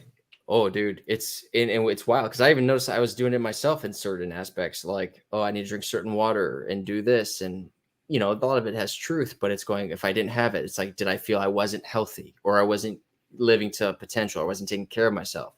And it was going, oh my gosh, this, these EMFs around us, and it's impossible. And it's, yeah, I do orgone, I got all that too, but it's also going, what resilience am I building for my body? Do I believe it, to what you're saying, Al? And that's where a lot of people I see who will come to the clinic even being like, all right, you told me that grounding's supposed to be good, or we talked about grounded being good, but there's like a certain like bugs in like my grass, and they're like, some of them are really big, and should I use a mat? Am I going to get enough energy? And I go, let me ask you a question. Is this causing you stress? Is this causing you anxiety? And they're like, well, I just want to make sure I'm doing it right. And this is going, let's pull back, because you're already, this idea of something being healthy for us is actually causing the opposite effect.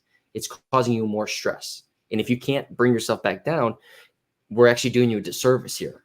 And I'll see people who, is Tommy John says, it's like a happy donut is better than, or a happy donut is better than a sad salad. It's going, people who are miserable dieting, I know they're not happy. Like the people I work with, they're like, this sucks. And I go, then have a donut. Yeah, but what about the poison? I go, you're all right. You're going to be okay. It's going to be all right. Can you move? Can you not stress yourself out? That's why, as they say, grandma's cooking. There's nothing like grandma's cooking or mom's cooking. The love that goes behind it, or the enjoyment of just being present. Now, I'm not saying go and eat a bunch of donuts, but guess what? If you do some days, you'll be all right. If you choose to. Because I know people who eat really healthy and they're like, this sucks and nothing's getting better. And now we sit there and we scratch our heads for a long time going, well, why is this person not getting better? They're doing everything on paper that's right. It's going, yeah, because it doesn't matter. Like, that is an energetic exchange of whatever it is they're doing. If they're fucking miserable doing that, that's the energy they're putting into the experience. And guess what? When we talk about physical trauma, mental, emotional trauma, every time they see that piece of chicken, they're going, and they start to tighten up again, or they start to stress out. They clench the jaw. They start to create all this sympathetic response, that fight or flight response, whatever we want to call it, where now the body's going, we have to protect ourselves. This is a survival situation. It's going, no, I'm doing this because I need to be healthy.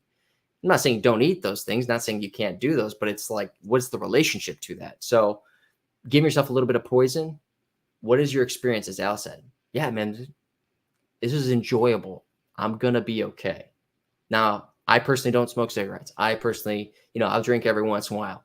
But guess what? I'm not trying to go crazy. I'm like, I enjoy this.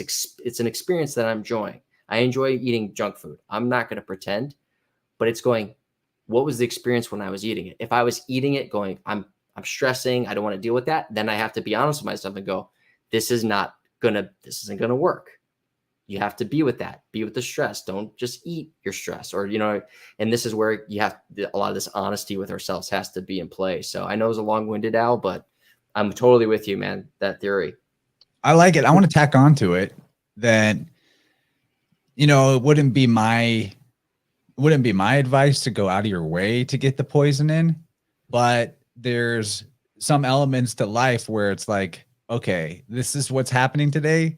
This is my option. Or like, especially when it comes to being sociable. Right. And when I was a vegan, I had no ability to have a social life. Right.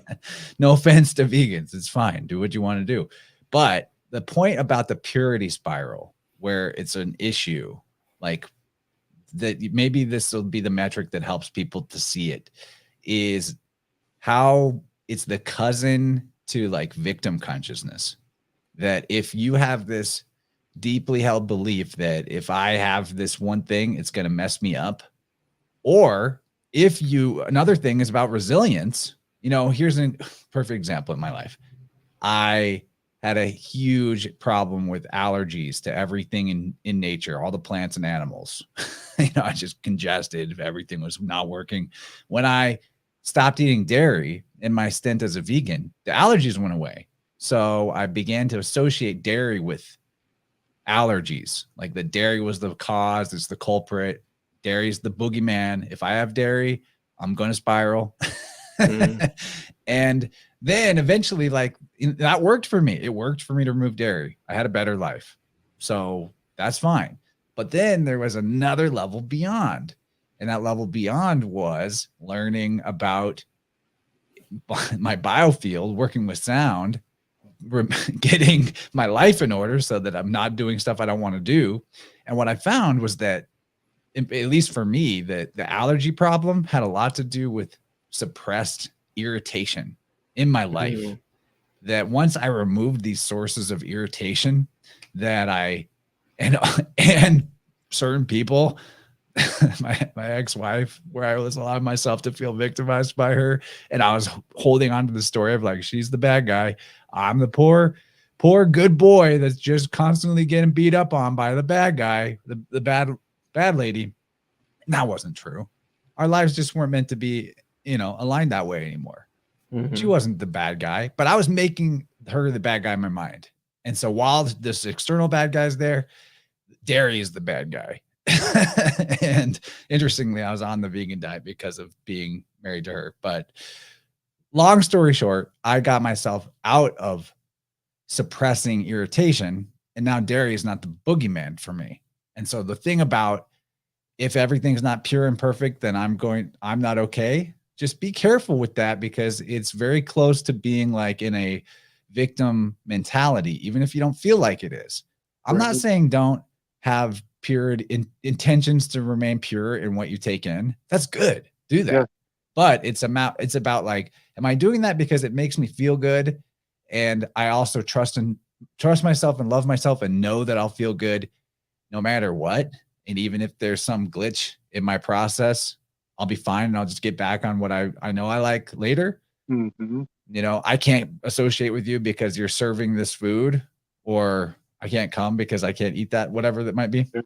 Just be aware, like, is the purity thing about something being the bad guy or the boogeyman to you? Or is it about, I'm choosing this purity level because how it makes me feel, and I know I feel good. So it's always about like, is your intention about avoiding the evil or pointing out the evil, or is it about enhancing the good and bringing in the good? Dude, I'm having such a cool epiphany with this conversation.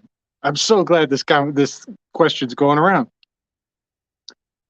The word gift in German means poison. And I'm looking at that and I'm sitting with it. And I've been sitting with it for a long time, coming at it from English going into the German. But I'm like, hold on now. I think there's something here. I think there's something here. And I think we can use what I'm gonna articulate from the English into the German lens. There's a gift here. And the gift is that when you see something that's poison or toxic or bad, or that's a negative or a pariah, people see a gift. When people see something that's horrible, they see, oh, Hawaii, oh, it's wrapped up in a pretty bow. It's got my name on it. Even it's my favorite color. I love Hawaii. You know what I mean? I'm taking Hawaii personal because it's my birthday this month. What the fuck? What the fuck? Who am I to think that Hawaii has dick to do with me? You know what I mean? But in a certain way, I do take it and wrap it up for myself and be like, yeah, well, that makes sense because I fell down the damn stairs this morning. So of course Hawaii's on fire. You know what I mean? So it becomes like a weird zodiac thing where we take something that we don't associate with and we use it. It becomes a gift to ourselves to be like, that's not me. Or that is me, or that has anything to do with me. Well, I want to add to that because, and then I actually unfortunately have to go. So it's just got my little guy and family stuff. But oh, dude, this has been great. Awesome. Well, I'm so happy you guys, asked me to be on, and I always love chatting with you guys and just these experiences. It's just I learned so much just taking it all in. But to what you're saying about gift and poison too, like I look at. We're here, we're out and about. You look at something that is considered poisonous or something that catches your eye and it's going, that is poisonous. And it's then going, when you can recognize a poison or you can recognize it for what it is and be like, ooh, it's the gift of life. It's giving you the ability to be present with that experience of going, that could have been very dangerous. This is just my point of view. It's like, that could have been very dangerous, but I was present enough to be with that poison, or just know like, hey, I see it. I'm with it.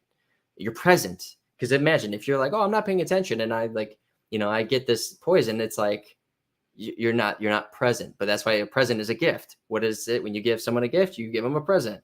So the present moment is being the gift of now. So when you're giving somebody a poison, and it's just how I'm thinking about it. It's just going, what do you have? You see something, you're going, I get to be my intuition. Something tells me something's not right with this if I'm present. And it's teaching one to go, every time there's a threat or something in front of you, if you allow yourself to be with the now, you're going to be better at being intuitive and knowing something doesn't feel right about that. I'm listening to my intuition. I'm able to be with that and connect with that. And that is a gift of going, this is protecting me. My body is protecting me. It is giving me the signs, the signals, the communication to be present and accept this gift of the now. You know what I mean? So there's something there. And I love that you brought that up. That's it's so fascinating to me. But yeah, man, I do have to run, but I can't thank you guys enough for letting me always join you, even just last minute like this. So that's so much fun. Oh, you did me a favor by coming on last minute and just ladling the piping hot gnosis gravy. Thank you, dude. Dude, I don't think this is the end of times that we should talk to you, but everyone needs to check out the patlife.org podcasts, physical movement training. And this guy, I mean, we haven't even brought it up, but this guy's also got an entire other side of creativity. He's writing scripts and stories.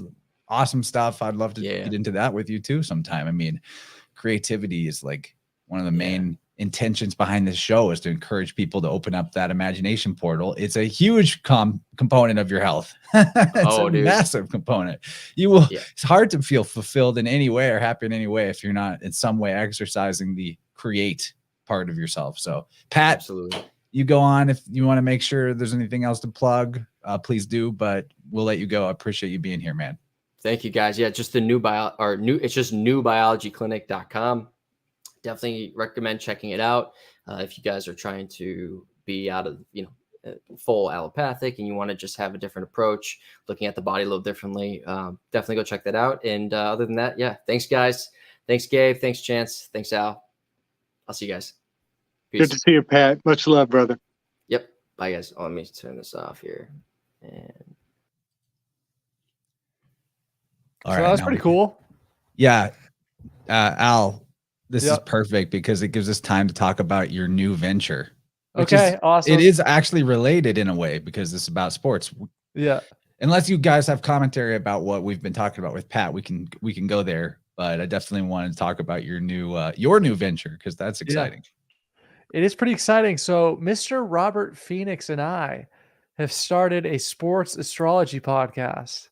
And yeah, the connection between sports and astrology. And I'm intro to astrology. I only got into astrology about last year at a very casual level.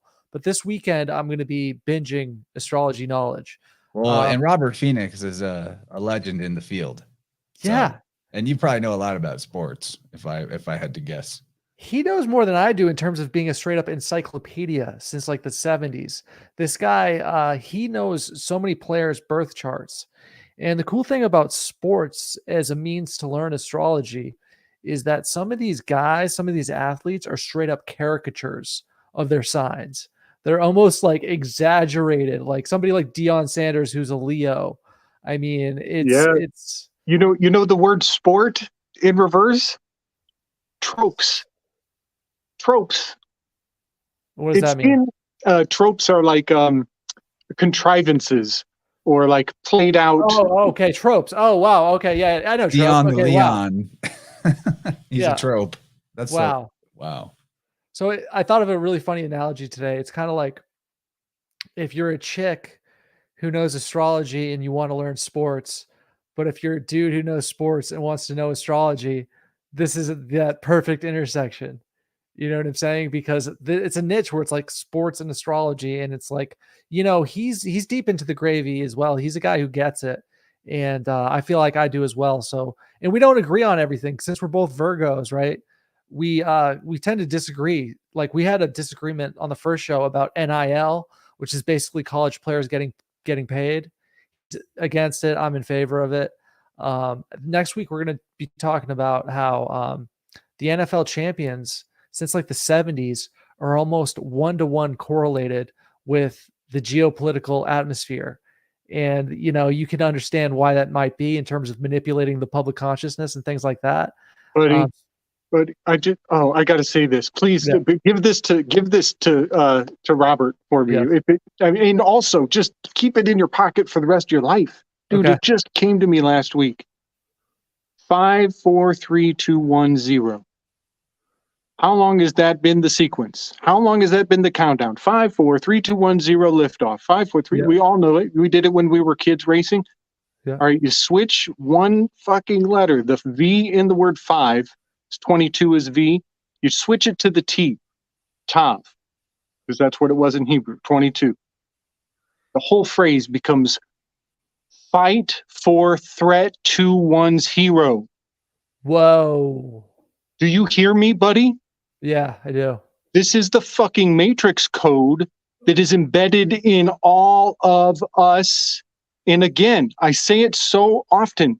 Freedom of association is your magic ability. It always has been.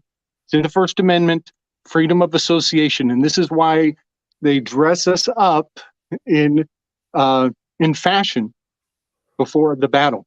That's why they put on the mask. That's why they put on the red hat. That's why in football, you just look at the color. Yeah. You know, you just look at the color. You just don't do any of that next level of thinking. So I just wanted to put all that forward. Tropes, troops, sports, 5, 4 threat to one's hero. You know, quarterback sack, sacrifice. Dude, we are so programmed. It's atrocious. Yeah, it's atrocious, and it's and also I got a big chip on my shoulder with the CTI, man. The cerebral brain injury shit. Okay. Yeah.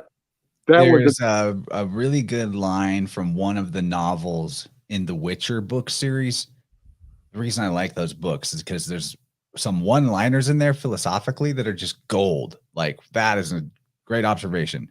You were talking about correspondences, and there's a bard character in there that in the Witcher books that says associations are the image of the soul. I know what I'm talking about. I'm a poet. That's awesome. She says after that, but it is. I mean, that's why they give you that psychological test of holding up a splotch. What does this look like? Or telling you a word and having you name the first word that comes to mind after that word, because associations are the image of the soul. I find that in the biofield all the time. Like someone that the person I brought up earlier in the show, having to do with like serious resentment around criticism or scrutiny. Well, because she's created an association of getting hit in the head by a rock and getting a traumatic brain injury with being criticized and scrutinized, you know, and there was more to it than that, but like, that's a very simple example. Poetically speaking, associations are our ability to to communicate back to the archetypes rather than just being, this is why what you do, Gabriel, the Slick Dissident shared learning experience, is so powerful and zeitgeist shifting. Even if only so many eyeballs are on it, it's all beings are connected to the archetypes. And most people's connection to the archetypes is feeling ruled by them, feeling influenced or bullied by them, or at the very least just at the mercy of their whims and flows. But what you do in your channel is you put their course, you figure out what their correspondences are, but then you decide, but I think this is actually a better fit. And you're trying to bring harmony to a very jumbled up system of symbolism that the ancient mystery schools have handed down to us, and many people for generations and generations have muddled and poisoned with their own intentions, with what they will and won't reveal about the system. The occult is psychology. It's universal psychology, not just an individual person. So be mindful of our associations. Be more poetic in our ways of speaking. Be very clear that whenever you say a metaphor or a simile, it is not just flowery speech. You are telling the archetype what you want it to be. And it's going to reflect back to you the next time, you know, if you tell it enough times, or if you tell it with enough passion, the next time you run into that archetype, you're going to experience what we call synchronicity, because it's going to be wearing the color that you put it in. That is real shit. That associations are so important. That's my rant for the night. Yeah, that's powerful, man. Yeah. What was the key phrase that you said? Associations are a reflection The of your image inner of the soul. That's huge. That's a substantial statement. It is. It's a great one line from that book. I don't remember which book it was. One of the Witcher books. Yeah, but anyway, back to serious sports, like the Star Series. That's what's on there. You guys have you done one yet? Yeah, we did. We have one episode in the books. We did up. that Monday night. So it's going to be every Monday night at 9 p.m. Eastern Standard Time or 8 p.m. Central Time. But didn't you just have that Kobe expert on? I think like two episodes ago. Michael He was Wan? an expert on. Yeah, that guy. I wouldn't call him a Kobe Bryant expert per se, but he was one of the first people that really pulled apart all the threads in the Kobe ritual death. Mm-hmm. And he did it on the Higher Side Chats is where he debuted it. So it really got around. And man, yeah, that's a quite an episode, I think, from early 2020. The question I have about the Kobe thing is, how far back in time was it planned? You know what I mean? Because I think maybe a decade with all the threads that are involved with that one. But yeah, that was a big one. That was a big deal. Such a big one. Like, yeah. You know what? Because you guys are around the same age as me, right? I'm 32. It immediately reminded me of Princess Diana in 1998. Dave is our senior. he feels young, but he's older than us. Yeah. Okay. But that's good. But that's good for that you reflect that, because I didn't catch that. But as soon as you say it, it resonates for me. You know, it has the exact same resonance. That's a great point. Yeah. So I mean, the sports thing is it's so huge in our culture, man. It's probably one of the bigger things in our culture. But you see with it, sort of with sports fans, tribalism is their tribalistic nature, their tribalistic instinct is transmuted into these mock tribal warfares of, you know, versus different regions. All that positive energy, which are natural good human instincts, are sort of transmuted into that of the sports fan. And I love sports. I love playing sports. I think it's so, we were talking about health all episode. I think it's so important for us to, you know, compete athletically against each other as men, is also cooperate. But yeah, I'm like a sports guy, and I pay attention to the narrative. That's what I love. and paying attention to some of these guys' plights and stuff like that. But I'm not like I'm not a sports fan. Like I'm not into sports fan culture at all. It's pretty tough. But I think that sports for me has been like a hieroglyphic in terms of just communicating with everybody and being able to relate to everyday people. You know what I mean? Yeah, there's definitely the lowest common denominator aspect to sports pop culture. And the narratives part of it. I mean, there's nothing in the world that has more appeal to a large amount of people to the degree that it allows, or that they are able to sit through commercials. Oh my God. That many commercials. Like really, most other forms of sit down and watch entertainment, commercials can be pretty much avoided. There's a way to avoid them. And we mostly can, and we do. But sports, man, the narrative pushing, it's just Super Bowl commercials. It's all about that. Yeah. So what I do is I like to like use the internet, and I can catch a game in like literally 5 minutes with YouTube. But I have had those experiences where I'm subject to television commercials during a football game. It's a fucking assault. It's a straight up psychological assault. And I have no tolerance for it. I used to have tolerance for it growing up, but now I just have none. So I like to intake a lot of what's going on just with the computer very quickly, and you can get a whole game in 5 minutes, which I find beneficial in terms of, you know, the water cooler talk, as you might say. But in terms of the actual ritual that takes place every Sunday, pretty tough. Those commercials are an assault. Big time, man. And they are coming through the opening of heightened emotions and care. Care is the most powerful thing you can ever work with. It's everything. So I wanted to real quick say, I appreciate the super chats on Rockfin from Jason, Charley, Bubs Bear, Braden. Thank you guys. That's really, really kind. And also Rachel sent us a nice super chat, and Kazi earlier on the YouTube side. Y'all are very kind. Appreciate that. Dylan says, don't degenerate into the Hubbard territory. Oh God, Zach Hubbard, that's hilarious. Tells dude. people what does bet, so who to bet on with gematria. Yeah, like Zach, I went through a Zach Hubbard phase where I was frequenting. I feel bad talking trash about somebody else who's another YouTuber on YouTube, but like he talks trash about people all the time, so I guess it's all good. Dude, he lost all credibility with me when he had like 2 gematria theories about people I know personally, and I was just like, "Yo, get the fuck out of here." He's like, "They're part of the cabal. Look at his birthday. Look at how it all adds up." And I was just like, "Yo, I know that guy. You're full of shit. Like, get out of here, or you're just like a schizo." You know what I mean? Yeah. This is why I like Gematria Nader, Derek Takuri. He is a tasteful schizo. Okay. Totally. He would laugh at me saying that, but like he just says, I'm finding connections and solving riddles. I'm not telling you what it means or if it means anything. It's just these connections are there. That I can dig that because everything's everything. The connections will be there. Yeah, Whoa, I like Derek's style too. Someone I know lived with someone who lost his savings and blew his head off. Wow. Whoa. Because of using gematria sports betting.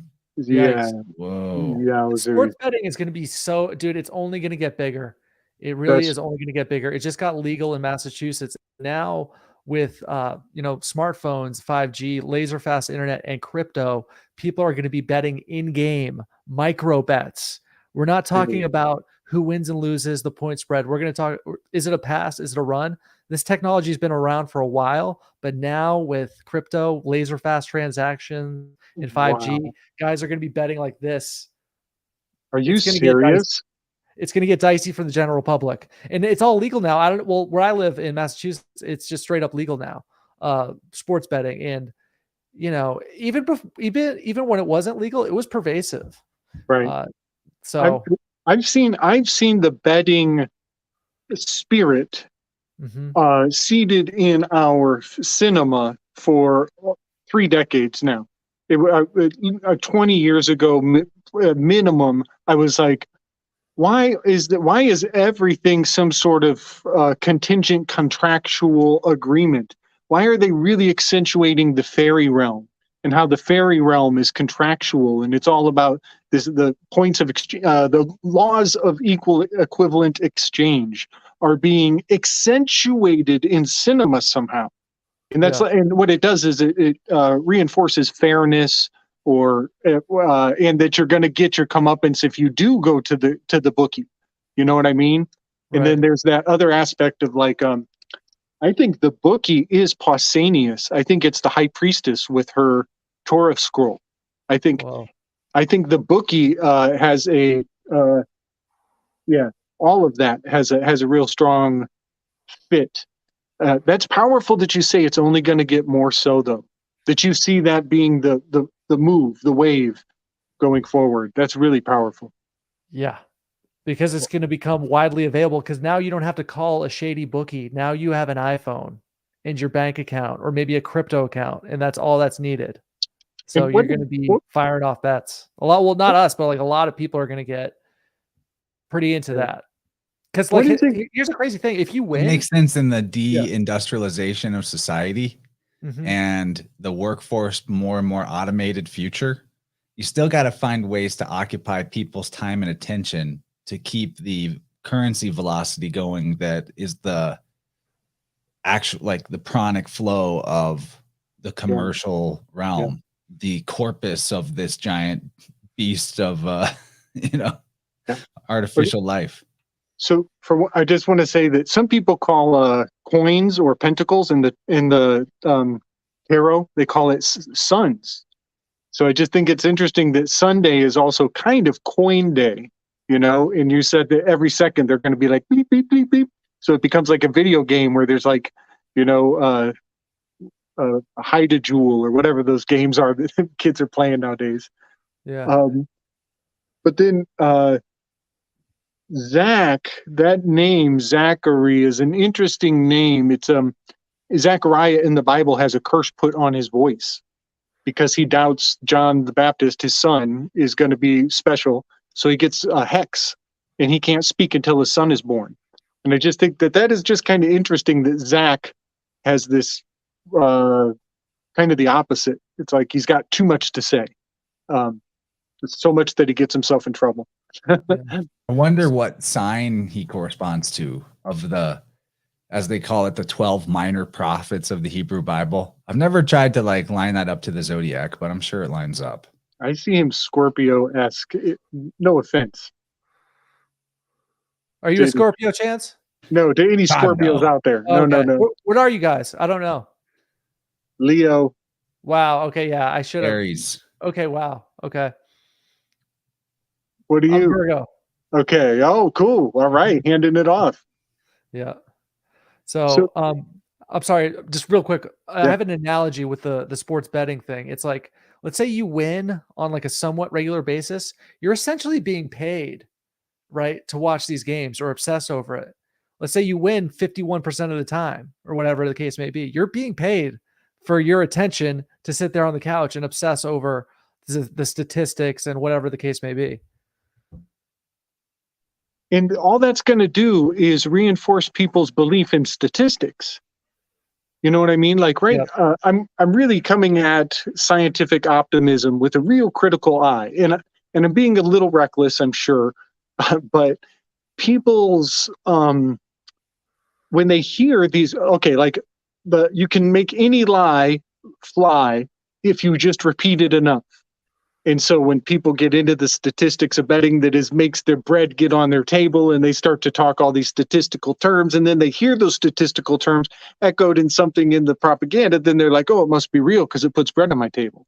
Mm-hmm. You know what I mean? So there's going to be like this huge like statistical culture that comes out of the betting thing that I'm sorry. I'm just imagining where this goes. I was kidding, Scorpios. When I say God, no, I know you felt that. I'm sorry. I don't want to make anyone feel bad. I know you guys have strong feelings, actually, being a water sign. I love you too, but we've had problems before, so I like to joke about it. It helps me release tension. I think my placenta is a Scorpio. How's that work? It's born in the same moment as you. No, that's when I was fertilized. Is in Scorpio. It's Okay. my 9-month Right, shadow. because you're Leo. That sounds appropriate. Well, while you got us here, Al Doggy, is there anything you want to tell us or ask us, man? I don't know. I'm just, I always enjoy what Slick comes up with. I think you are the DJ of the gravy, essentially. And I would say that I reached a threshold with InnerVerse, right? I reached a point where I've watched so many hours, right? And this was last summer. I was like, yo, I've watched so many hours of InnerVerse. I need to support somehow. So what I did last summer is I signed up for Rockfin. Then I was like, yo, is this directly going to the fellas? I'm not so sure. And then I unsubscribed from Rockfin.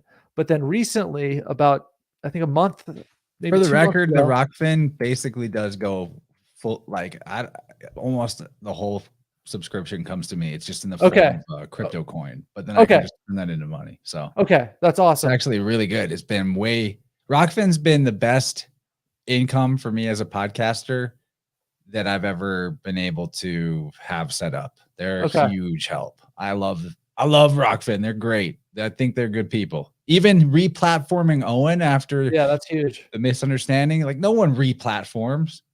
I think they're good people. Yeah, that's awesome. But the reason why I brought that up, because I think it was maybe 2 months ago, I was like, you know what? I got to support, because I watched so many hours. I reached that point. I was like, yo, what the fuck? I need to do something. So I signed up for the InnerVerse Patreon, the only Patreon I'm currently signed up for. So I would encourage people, if you have an experience similar to mine, where it's like, yo, I've watched so many hours of this, I need to freaking do something, then do what I did and just support on Patreon, because it alleviates me of guilt for all the hours of content that I've watched with all these various different guests, all of the so many different blends and soda cans of gravy that I've been drinking. Thanks, man. That's a really powerful, witness. Much appreciated. Thank you so much. We're happy for people to watch free, but it is, you get something for the subscription. The second hours of the InnerVerse episodes are always lit. I ought to think of, there are things in the works about more premium content that we'll get there, but I want to kick this back over at Gabriel and there are lots of people out there that would love to send you money. So you need to get like a Cash App tag or a PayPal address, or start throwing that out there, because, you do great stuff for us and you just do it for the love, but we love you. Instead of OnlyFans, shut up and take my money. Yeah, instead of OnlyFans, you should have like Schizo Fans, where people pay you and then you get to schizo on that for fucking for a fee. I would sign up for it personally. I would pay for Schizo Fans. You know what I mean? I love it. I love it. You guys are so kind. Yes. I think it's in the making. It's totally coming. I'll have it all fired up real soon. Yeah.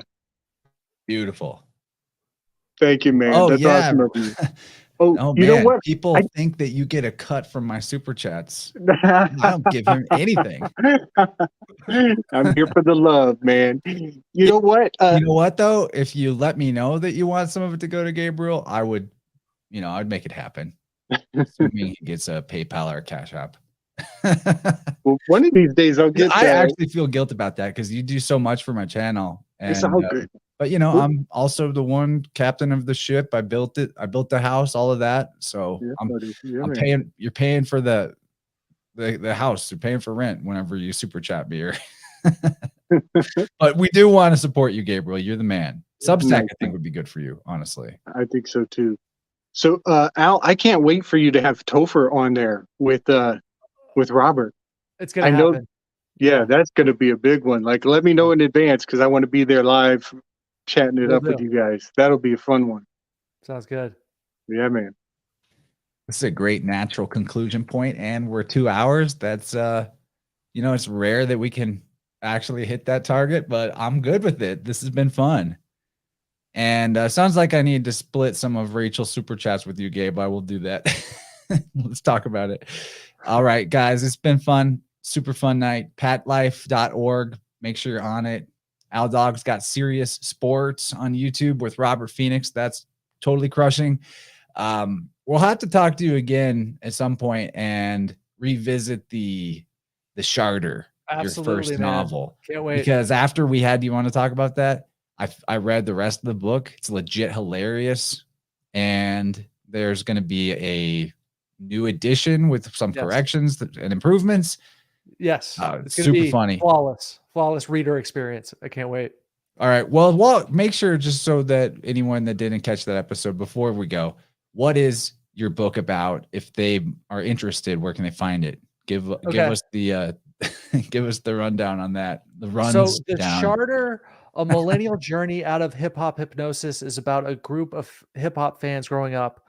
It's a fictional book, and their lives take different turns depending on the music that influences them. There's also some rappers who are trying to kill one another, mixed in with evil record executives, and 2 cops who are trying to figure out the whole thing. So it's all these intertwining plots, and it's an incredible book. I actually did make one. I think I made like between 10 and 20 total errors. And what happened was Chance pointed it out, which showed a lot of integrity. I made the analogy, like, if you have something stuck in your teeth and people don't say anything, they're not your friend. But if somebody says something, thank you. Because I really appreciate it. Your paid editor. Yeah. So Chance read the book and he noticed that a few times that with this one character, Kobe Bryans is his name. It's like the one character most based on me. I accidentally used first person a few times instead of third person. So I just went crazy, just making all these corrections. So the corrected version, the flawless reader experience version, will be available August 21st. But if you want the flawed copy, which a lot of people love, they don't mind at all. Nobody really noticed it except for Chance, luckily. There's 5 copies left on Amazon because after that, all the flawless, awesome copies are going to be happening. And Chance told me about how he laughed out loud involuntarily, I think 5 to 10 times while reading the book. So he's probably, like Chance. How many times? I laughed out loud a bunch of times. Yeah. So like, it's and I learned stuff about hip hop culture that I did not know, because I've seen, there are people close to me in my life, friends and family, that listen to the rape music, and a high percentage, a majority percentage of them are criminals or in jail or have been in jail, and their life's not going well. And there's a lot of drug use. It's real. Like, this was a weapon of mass destruction. Yeah. But you do a good job diffusing that bomb, that dirty, poopy bomb, crap rap with humor. And I laughed a lot. It's a very funny book. But yeah, what blew my mind was some of the things that you wove into the story that I went and looked up, like, oh, that actually happened. Yeah. This is a fictionalized account of real events. Pretty crazy stuff. So we'll talk to you about that again sometime down the road. Keep writing. Can't wait for your next book. Definitely worth getting the flawed, quote unquote, edition of the Charter for posterior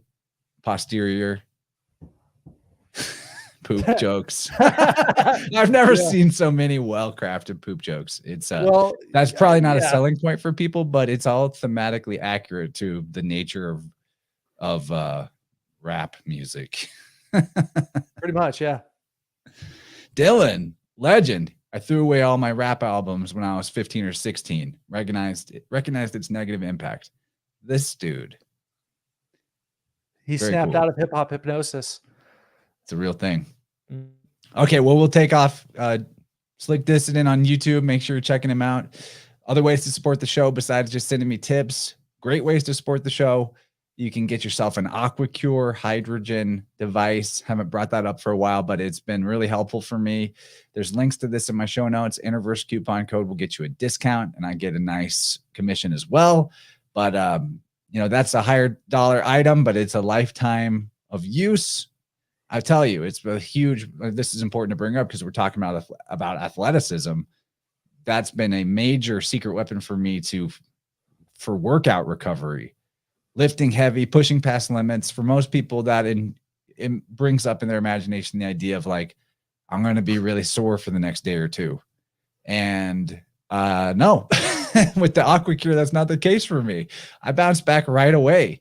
Like, I rode my bike today, even after I did a big workout, earlier in the day. I just wanted to go ride the bike, and there was nothing holding me back. There's no pain, no stiffness. It is not only because of the aqua cure, but that's really helpful. That's one thing. Also got to shout out Tippecanoe Herbs. That's linked in the show notes. Our boy Kyle and his family and employees making incredible products. Get yourself hydrosols, tinctures, oils, all the good. Gabe's got the Apollo's Radiance anointing oil right there. You know you want it. It's very, very good stuff. Also InnerVerse for the coupon code on that. And last but not least, the Spirit World audiobooks. Super worth your investment. It's not, man, there's nothing better of an investment than knowledge. Dylan Sicosio wrote some incredible work, some of the best research on language and cultural diffusion and concealed history and legal sorcery and all the things that we like to talk about here. Dylan put in all this work so that you could be accelerated through the path of understanding what you're looking at whenever you study the occult. Really good stuff. Check that out. Audiobooks narrated by me. Other than that, that's it. Okay, that's all my that's all my plugs and such. But we'll see you guys on Sunday. We got good things coming. Good things coming. Thanks for being here, Chad. Peace.